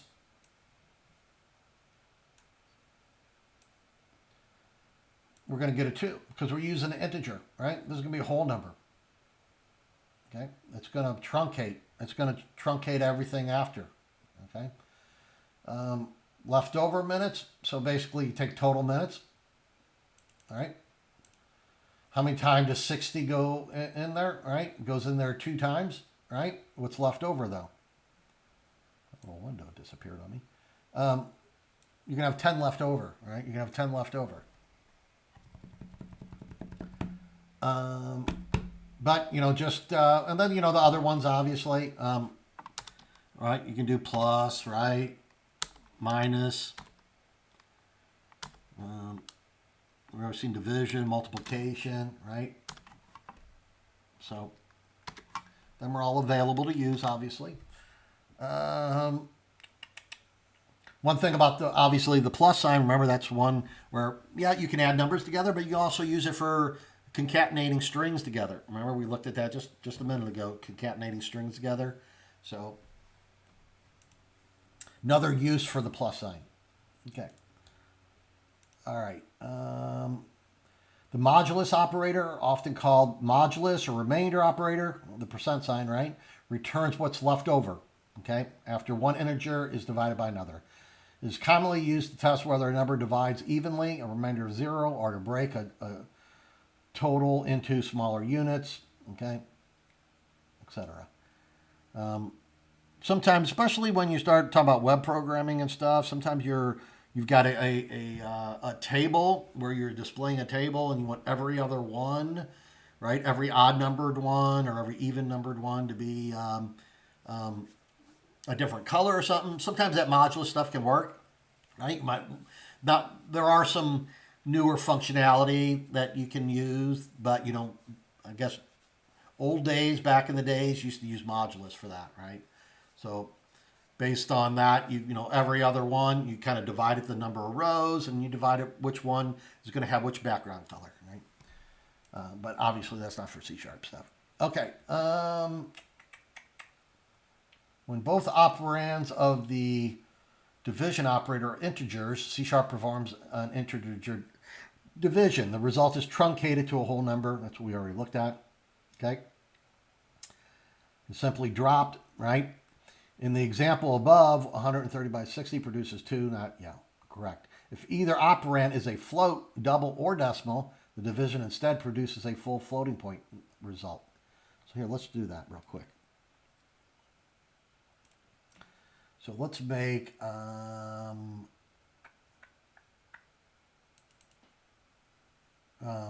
let's make this a float. And for it to really be a float, don't we have to put an F there? So actually this is going to complain. Cannot implicitly convert a float to an int. All right. So yeah, I wasn't thinking about that. So you can't, you have to do a conversion to be able to do that there, right? Obviously we change this to float here. Right. Now that's happy. We change this to float. Well, what is that using? Total minutes. Let's just comment this one out.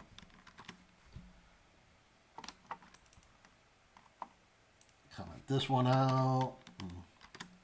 So now we got a float, right? So we do this float. Now when we do this, we're going to get a different answer here, right?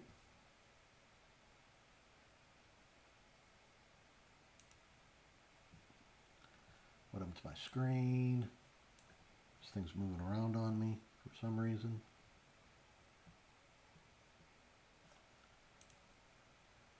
It's happy. I don't know.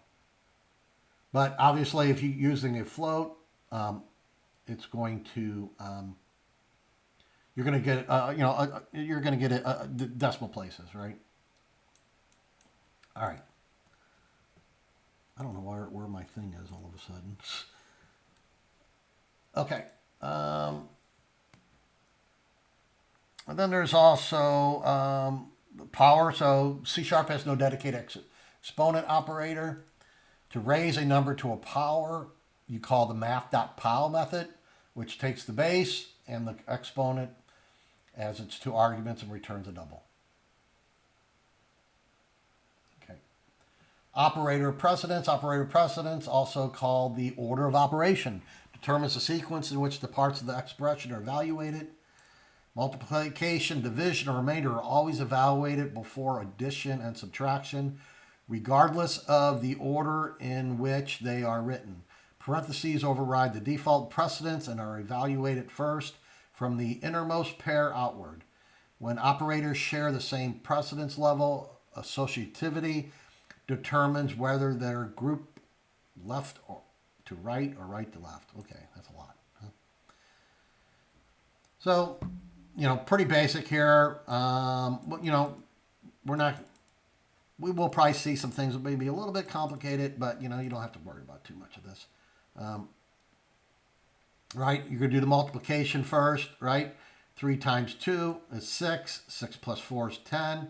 Here, even though you've got a multiplication thing, you're going to do what's in parentheses first, right? So you're going to do 4 plus 3 is 7. Multiply that by 2, and that's going to be a 14. Right? Okay, now also there's these shortcut assignment operators. So if you want to assign something, right? Let's take a look at a few of these.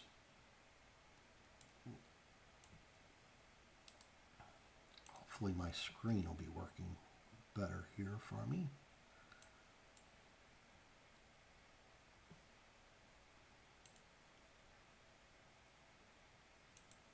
Oh, there's that is from before. All right. So let me pull. Actually, let me move this over here. Maybe that'll help. Bear with me here for a sec. Okay. So in here,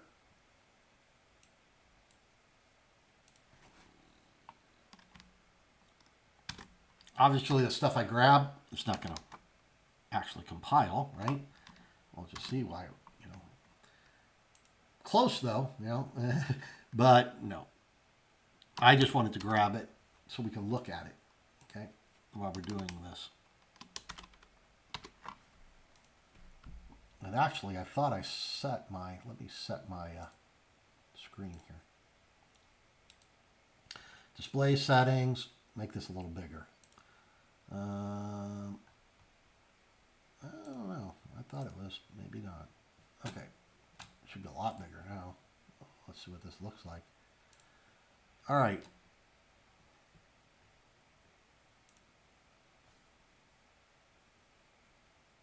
Yeah, it's bigger now, isn't it? Okay, so here, let's just go ahead and play with this a little bit. So we've got,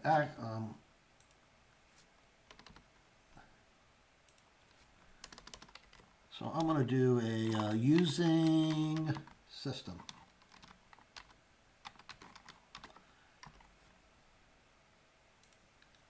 And let's just do some console, let's do some console writes up, console, right, right line, tab, right? And yeah, let's do that.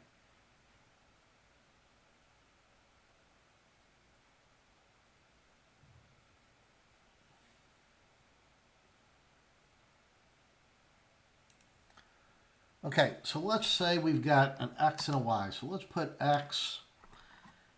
So we're going to just say an int X equals 10. And then let's do an int Y equals 20. Okay, so here let's go ahead and add and assign. Right? Let's do that. Let's do that. And then let's put X in here. Okay. So what's the so what this, you know, this is just basic, right? So you've got X plus Y, 10 plus 20, and put that value in X, right? So let's just run this. Pretty basic here, right? There you go. You got a 30, right? Now, a shortcut for that is to do this. Okay.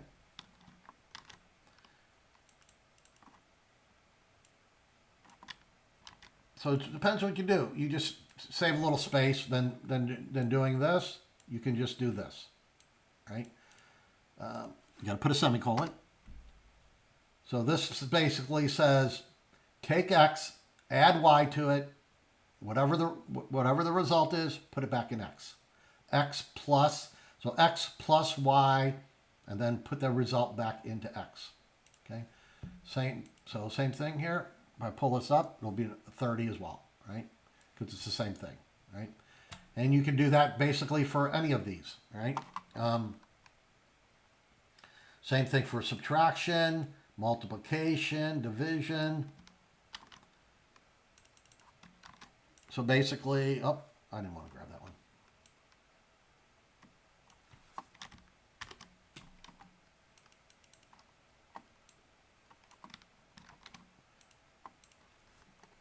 always end a semicolon, always end a statement with a semicolon.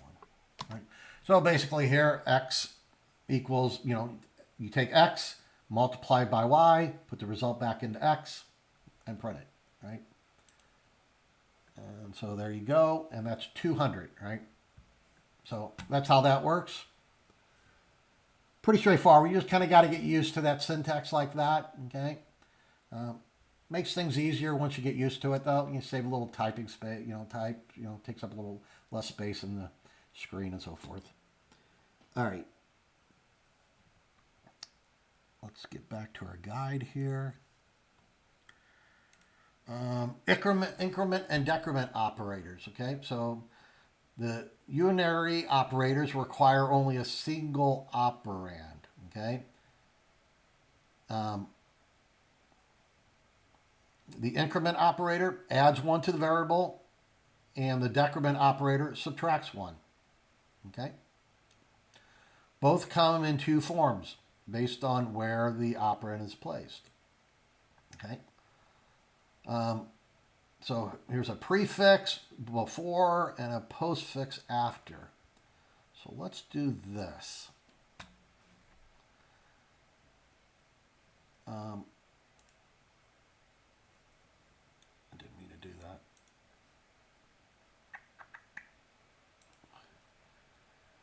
Okay, we'll just use these. We got these. Let me get rid of that. So we got x being 10 and a y being 20. So let's do x plus plus. Okay. X plus plus. All right. And let's print that. Not print that. Let's run that. All right. And so you notice it's 10. It's still 10. Right?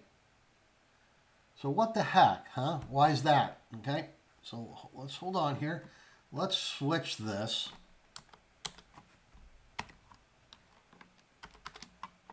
to that.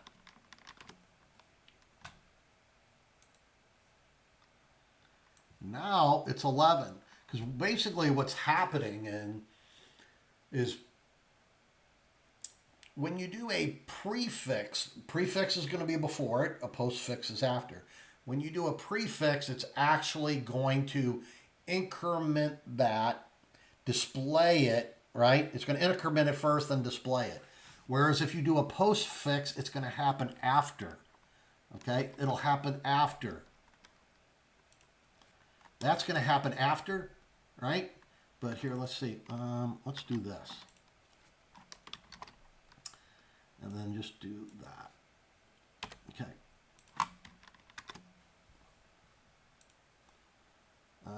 Let's run this again.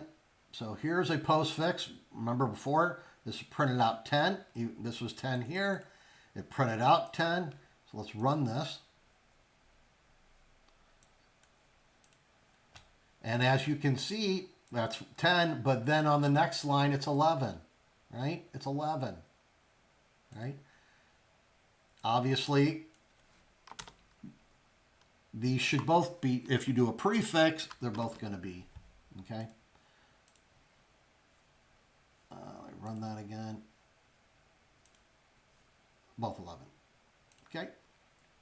So that's kind of the difference between postfix and prefix. Something to keep in mind there. What else do I want to mention about this? So why do you use it? You know, sometimes you just want to add one to something, you know, keep adding one to something. Different reasons to do that, okay? Or subtract one.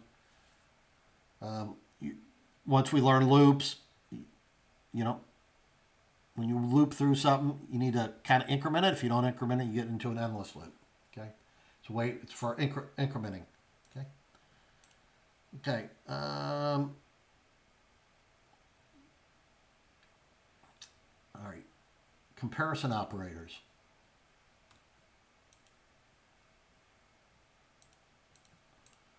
So a comparison operator compares two operands and produces a Boolean result. Equality is tested with the equal sign. two equal signs, not one. And inequality is tested with the not equal sign. Use the exclamation point. Okay. Always remember, and this is gonna. I might have already mentioned this, but it's easy to make this mistake. Pretty much every program at some point has. Sometimes you end up using one equal sign when you should have used two, right? When you're assigning a variable, right? So you got a variable called x equals, right, 10. If you accidentally do it the wrong way, right, it'll do a comparison and not an assignment, and vice versa, right? Depends on your situation, and sometimes depends on how it's written. Sometimes it'll be allowed, but so that becomes a logic error, right? Sometimes syntax, it's fine, right? But it's a logic error. Okay, type conversion, comparison operators. When arithmetic operation uses operands of different types, C# automatically converts the non-conforming operand or operands to a single unifying type before performing the calculation. This automatic process is called implicit conversion, right? And a conversion that the compiler performs on its own without you writing anything special. So here it's just showing you've got an integer and you've got a double, right? You're adding these two together, right? So it's going to automatically take care of it, okay? Whole lapse is implicitly converted from an int to a double before multiplying, right? You're trying to multiply it, right? So it's actually, it's kind of an implicit. It's implicit, and the C# says, "Oh, I understand what you're trying to do here, right?" Even though you said this is an integer, right? We looked at an example earlier that it would kind of truncate, right? But in this case, you're putting it in a double. It'll automatically say, "Okay, yeah, everything in here can fit into my double. I'm happy with that." It'll do an implicit conversion. Okay. So an implicit cast is always safe because it moves a value from a smaller, less precise type to a larger, more precise one. Okay. Double is more precise. A double, not necessarily this variable. Okay. A double in itself, right? This data type is more precise than an int data type. Okay. Everything that an int will accept will also fit into a double. So it's happy, okay? And you don't lose anything. You don't lose any precision, so to speak, right? Now, moving in the opposite direction from a type that can hold more information to one that holds less requires an explicit cast, which you write yourself using parentheses around the target type, okay? So here, let me just drop this one in there. Let's take a look at this one.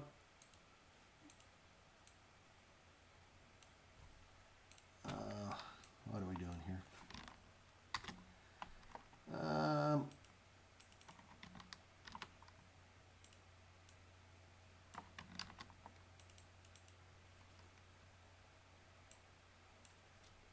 All right. So here we got average speed, 7.85. We have an int, rounded speed. So, so we take the average speed, right? And we're setting, we create a variable called rounded speed of type int, right? And trying to assign that to average speed.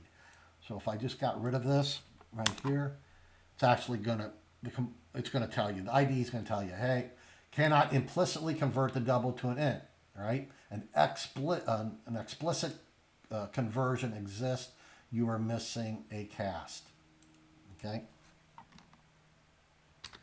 And the reason you have to do that is because not everything in a double, okay, not every option available in a double will fit in an int, right? Double has what? Decimal places, right? That will not fit here. So by you doing this, you're saying, okay, you're gonna truncate these, right? And that's why you have to do this explicit. You're saying, okay, I know, I understand. I'm going to be truncating this. It's okay. I'm okay with that, So that's why it's kind of a safeguard, right? So you're moving from something less precise to something more, something more precise to something less precise. And whenever you use something more precise to less precise, you can lose things. In this case, you're losing the decimal places because you're taking a double with decimal places and trying to jam that into an integer, right? Which is fine to do, but you have to do this extra little step to say, okay, basically you're saying it's okay. I understand, right? What's going to happen here. So let's go ahead and run this. And then obviously now you've got a 7. It truncated to 0.85, right?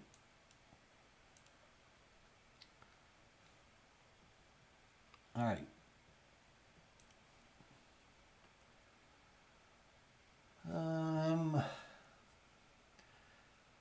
The char data type holds exactly one character, including letters, digits, symbols, and non-printing characters.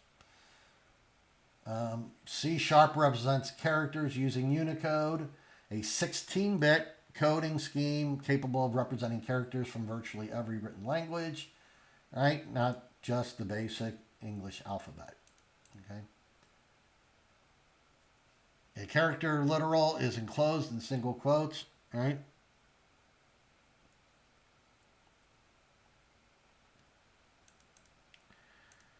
So here we go. Let's grab this just to take a quick look at it.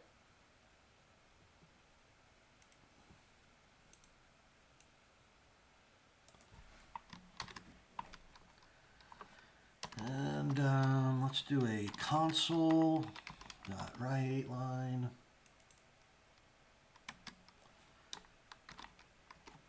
I'll do another one.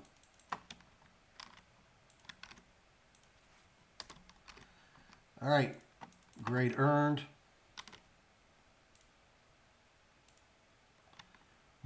We already know what the answer is going to be there.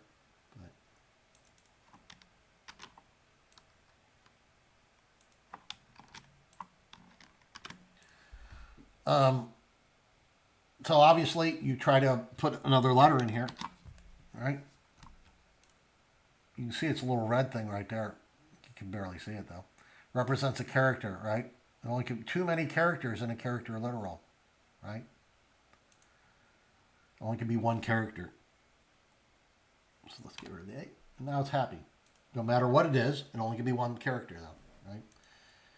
Now we also got a character, but what we're doing here, we're using the written hex Unicode thing for 41, right? So let's see if we can find. Let me see if I can find that real quick. I think I can find this pretty quick here. I think. Let's see. So what are we doing? 41.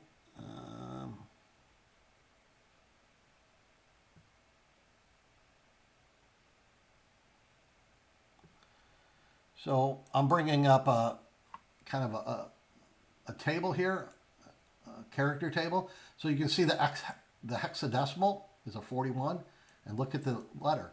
That's an A, right? This will convert to an A if you're using that Unicode thing. Will you need to use that? No, just trying to explain that, that can be done, okay? So let's go ahead and run that. I mean, there's some situations where that it can be relevant, okay? And we'll have some assignments where we'll do a little bit of that, okay? But for the most part, probably not for most stuff we'll be doing. Okay, but I'm going to just go ahead and run this now. And let's pull that up. Okay, where'd that put it?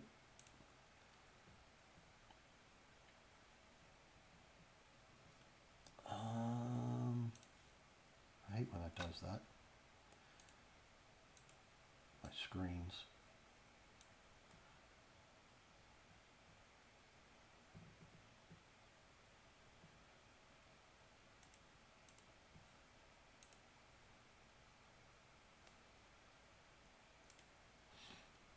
Okay, so here you go. So grade earned, right, is a B, and then here is our Unicode character, which is an A. Okay. So this represents just one specific character.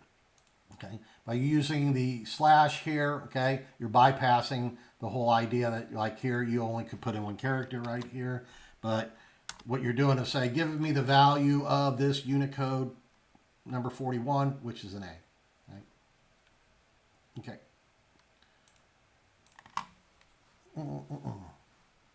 So here's an escape sequence. Represents a special character, right? Such as a new line or a tab. So if you want to put a tab or a new line, you can use these, use escape character, these escape sequence, right? More than a character, escape sequence, right? So you got basically a \n is a new line. Here's for a tab. This is sometimes you have to escape a / itself. Okay, and this is escaping a quote. Okay. Okay. And sometimes you can use these triple.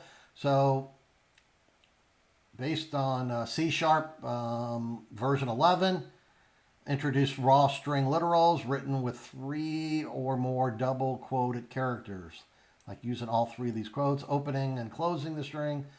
You know, just a different way to do that for the escaping a sequence, right?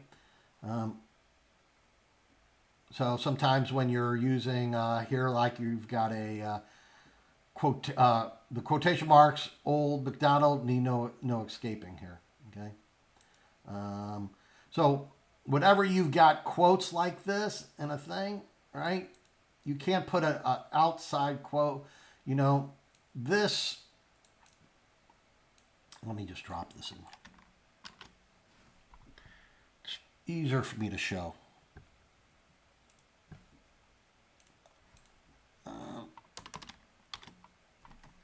Okay, so this is happy. If I get rid of these quotes though, right? I get rid of these quotes.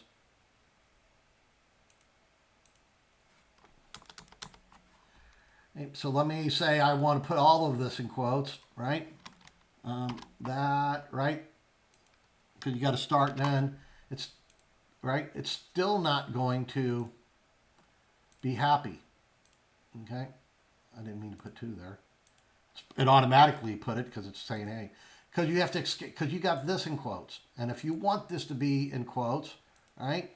Then you've got to do something different, right? You have to do something different. So that's just showing you a different way to do that. I should do that. You can use those triple quotes, right? And now it's okay.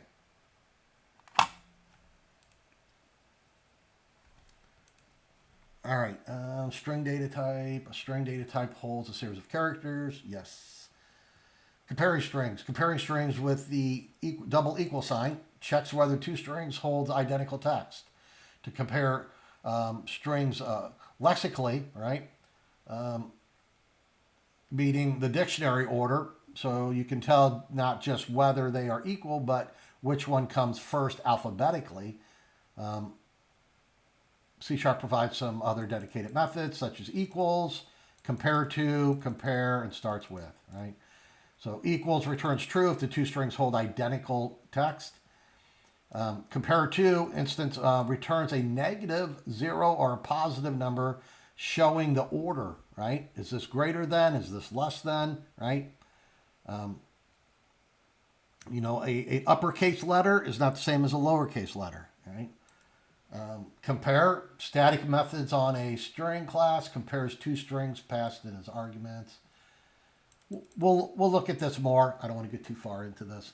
Okay, lexical comparison. Well, yeah, let's look at this at least. Here's old name compared to new name, right? Result comes back as a negative number, okay? So when you're comparing an old name, right, the old name is a capital A, the new name is capital B, returns negative because Anderson precedes Baxter, okay? Comparing this to this, right, it's going to actually return a negative number because Anderson comes before Baxter, right?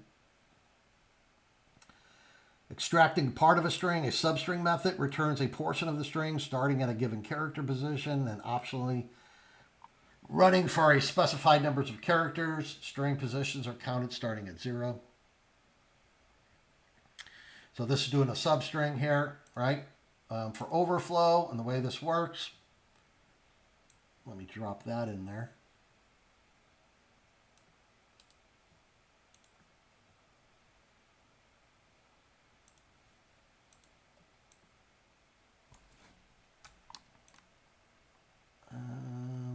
What do I want to keep and what do I want to get rid of?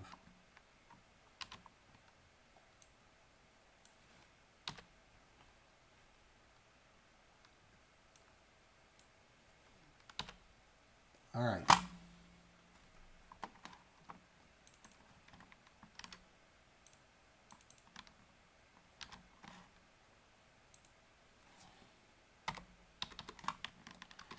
Okay, so here what this is going to do is substring 4. Okay, so what this will end up doing is starting at 0. Okay. Here, let me look at the guide one more time. Starting at the position 4 through the end. Okay, yeah. So if you put substring and just that, it's going to go to the end. It's going to be at position 4. So one thing to kind of know a lot about programming language, a lot of things are 0 based, right? So this is going to be 0, the O, 1 is the V, right? 2 is the E, 3 is the R, F is a 4, 0 based. So it's going to start at position 4 to the end, okay? To the end. Now sometimes you can do, let's see if it goes into that a little more. It's not. Okay, I don't want to get too far ahead of things. So the important thing to remember is when you're counting over, like in this case, you're going to start at 0. 0, 1, 2, 3, 4. The fourth thing, right, at position 4, right, it starts right here, not here, right, not the R. Okay, enumerations. Enumerations is a type-safe, we'll talk about that more, self-documenting set of name constants, right? So enums are good when you want to control what somebody puts into a field, different things, right? And maybe different fields, right? And we're talking about users, not programmers, right? Well, sometimes programmers too, you want to control that. So here you've got, so let's do this real quick. This is going to return probably not what you're expecting.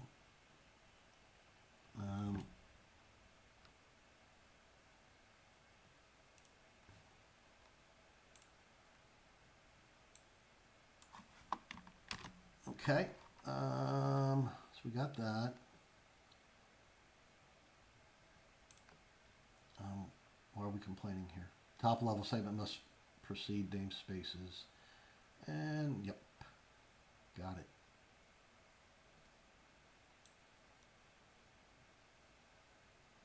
What do I have?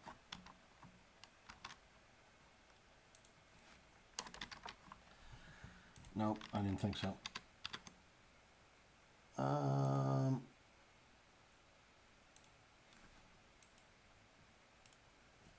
So the reason this kind of happens is because of the namespaces and how we set this up. We're not using the boilerplate code. So just for keep things simple, let's kind of skip over this for right now. So an enumeration, basically type-safe means the compiler only allows a value from that specific enumeration to be assigned to a variable of that type, preventing accidental use of unrelated number, right? So you're saying, hey, race distance can only be these, is what you're kind of saying here, right?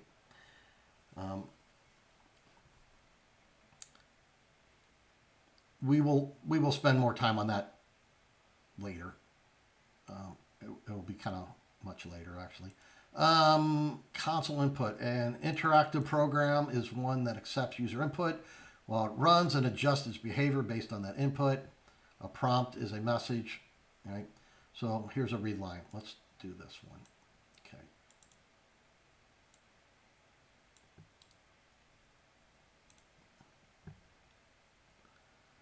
And we will be spending some time on this, that's for sure,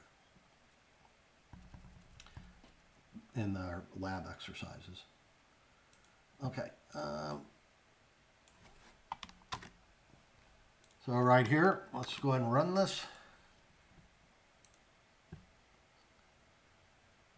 Enter the number of laps completed, right?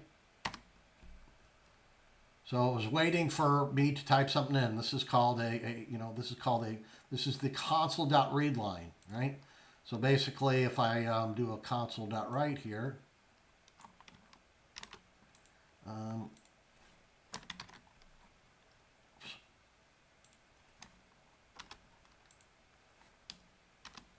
so here I just want to do laps entered.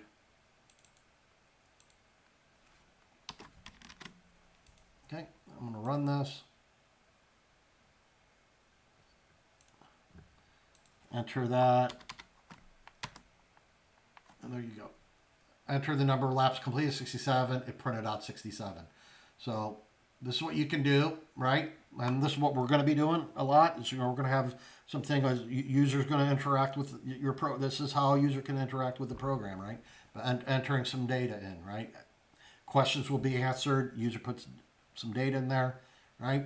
And then your program has that data now, right? So you're interacting with the console, right?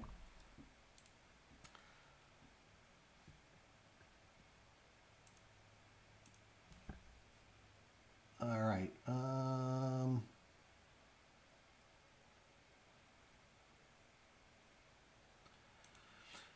So one thing to kind of realize here is when you're putting data in, I think a lot of this stuff we really didn't talk about back when we used the older book, or the previous book, I should say. We're using a newer book this semester. We kind of didn't touch upon this stuff right. I think right away, but that's okay. So let's see. Time entered, finished.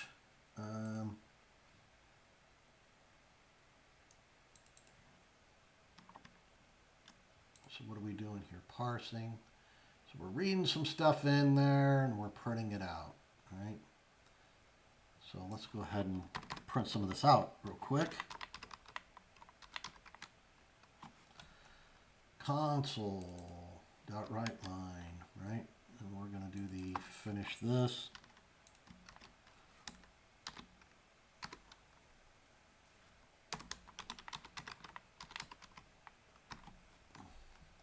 Console.writeline and do that one. Okay, so what this will do is when you so you're converting this to a double. Okay, so if you're wanting something, so by default it's only going to pass in strings. Okay, so if you've got something that's coming in from your console window, right? If you have something coming in from that console window and you want it to be something you're going to do equation, like let's just say you're adding numbers or whatever, you have to convert that from a string into a different type, right? And that's where you can use the parse, right? You can use that parse method, right? This is old, so let's run this again. So enter the time in minutes to finish, 100, and there you go. So this has printed these out, and these are now doubles, right? Because you use the, you convert it, right? Two different ways. Using, you can use this convert.toDouble, right? To convert that to a double, passing in your string, right? So by default, everything coming in from a read line is going to be a string, okay? You can't pass in. This is not going to pass in a double, right? This actually, if you hover over this, it'll tell you what it's returning, right? It's going to return the next line of the characters and input stream, right? So it's going to return a string. So this returns a string, and then if you want to be using it, you want a different format. You want to do some equation. You want to do some calculations. Then you're going to have to convert it into different types. And this just showing you two different ways to convert it into a double. Right? Either way will work. Okay. All right. Quick reference. So a variable is a name memory location whose value. So variables, x equals 1, right? That's your variable, right? So x is going to be, so if you go int x, it's going to create a memory location for that, and it's going to size that based on what data type you use, right? So like that example I just made, int x, it's going to, it's going to create enough space for an integer. Even before even if you only use the number 1, it's going to create a much bigger space than that, right? A name memory location where your value can change while the program runs. So once it's in memory, it stays in memory for a while. You know how we're kind of loading things? It'll stay in memory for a while. Okay. Name constant is using the const keyword. So it must be initialized when declared. Okay. And the value is immutable. It means that it cannot change, right? Once you create it, you've got to assign it a value, and it cannot change after that, right? Default int type, a whole number literal is an int unless stated otherwise. Unsigned integral types, byte, ushort, uint, ulong, cannot hold negative numbers, okay? Cannot hold unsigned, that's why it starts with a U. Unsigned short, unsigned int, unsigned long. Digit separator, yeah. So you can use those digit separators, underscores. Decimal, highest precision, floating point type, used for money, right? A decimal. Bool, B-O-L-L, is the type for a Boolean, either true or false, right? You don't call it Boolean, you call it bool, right? That's the, just like an int for integer, bool for Boolean. Placeholder is a numbered position in curly braces. That's where you got curly brace 0 or 1. You can have multiple.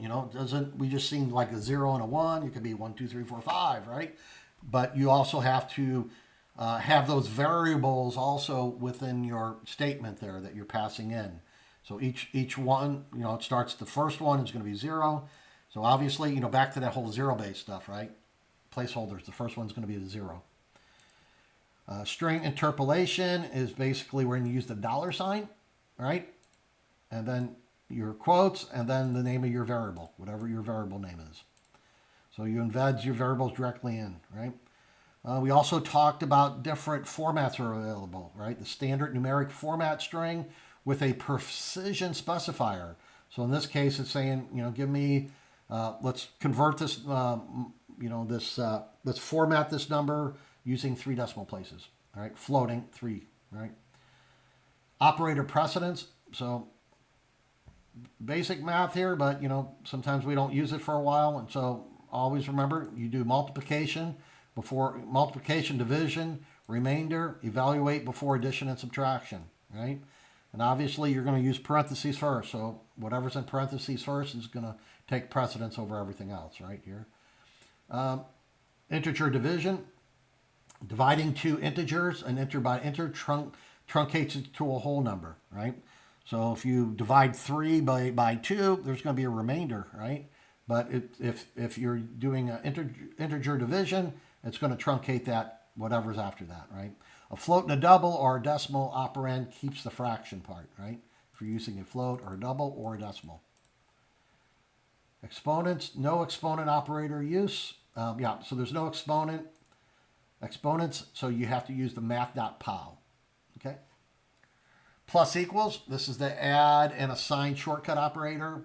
For the add, right, you also have the minus equal for minus, the asterisk equal for multiplication, and the the slash equal for the division, right? Prefix and postfix. So prefix changes the value before it's used, right? We've seen that, right? Had an example where we changed the value, right? We used the prefix, and so we seen it right away, right? It printed the after, we added one or whatever, and then we seen it. But if we did a postfix, and printed it right away, it happens after the fact, right? Then it changes it. It uses that value first, then it changes it.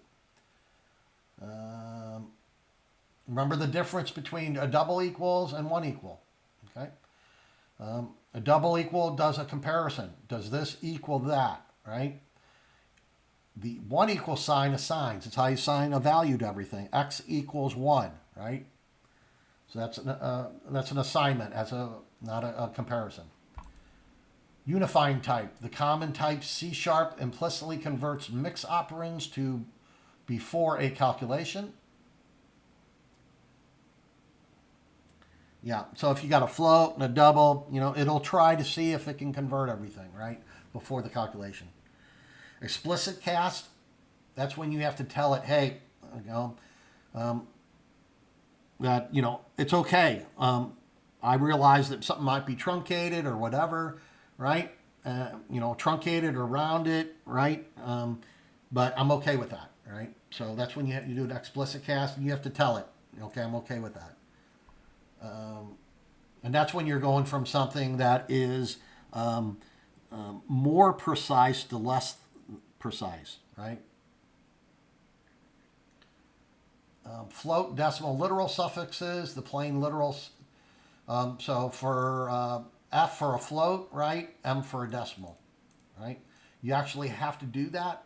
If you don't, it's going to default to a double. Even though you said, hey, this is a float X equals 13.5, right? Even though you told it, hey, this is a float, it's still going to default to a double. That's just the way it works. Just one of those little quirks with C#, right? So you have to say, hey, I want this to be a float, or I want this to be a decimal. Okay. Char holds one Unicode character, right? And you can actually use the Unicode symbol, right? You can use the Unicode string there for that, right? Or you can just put a single digit in quotes, right? And just remember single quotes. You want to make sure you put in single quotes. Escape sequence. So you can do a new, we probably didn't do that enough. We'll look at that again later. See, you can, begins with a backslash. So you do a /n for a new line, right? So if you can do, how we did a console.write, if you wanted in a let's say in the middle of that console.write line, if you did a \n, it'll put the next part of that console.write on a new line, right? You can also do the /t for tabbing, right? Etc. And okay, raw string literal. Then also it has the whole idea of these triple quotes. I haven't done much of that, used that actually much, but I probably should use that more. There's other ways, right? But quotes and /slashes need no escaping. Otherwise, you have to escape everything. Lexical string comparison, right? Equals, compare to, compare. When you're wanting to compare, a lowercase a and an uppercase a, right? You can do lexical. We'll learn more about that later. Starts with, returns true or false, case sensitive by default, right? Does it start with an A? Does it start with a lowercase a? Substring, we looked at the substring. Just remember, it's always zero-based, right? You start at position 0. The first thing is a 0, then a 1, 2, 3. An enum is what's called a type safe, and type safe is because you have to choose one of these types, right? It's got to be a certain one. We'll spend more time with enums later. Read line reads a line of console input as a string, right? It's going to put it, and if you want it in if you're putting in numbers or something, and going to do some calculation, you're going to have to convert it, right? So if you want to convert something to like a double, right? You do convert.toDouble, or you can use the double.parse. Okay. So that's all I have for this lecture. I will go ahead. Kind of ran out of time for the lab assignment, so I'm going to do a separate video on that. Okay, so I will provide that as well. So please let me know if you have any questions. I know this is a lot. Okay, please bear with me. It's going to be okay. I promise. I promise everything will be okay. It's just going to take a little bit of a time. Okay. So that's all I have, and have a great day. Thanks.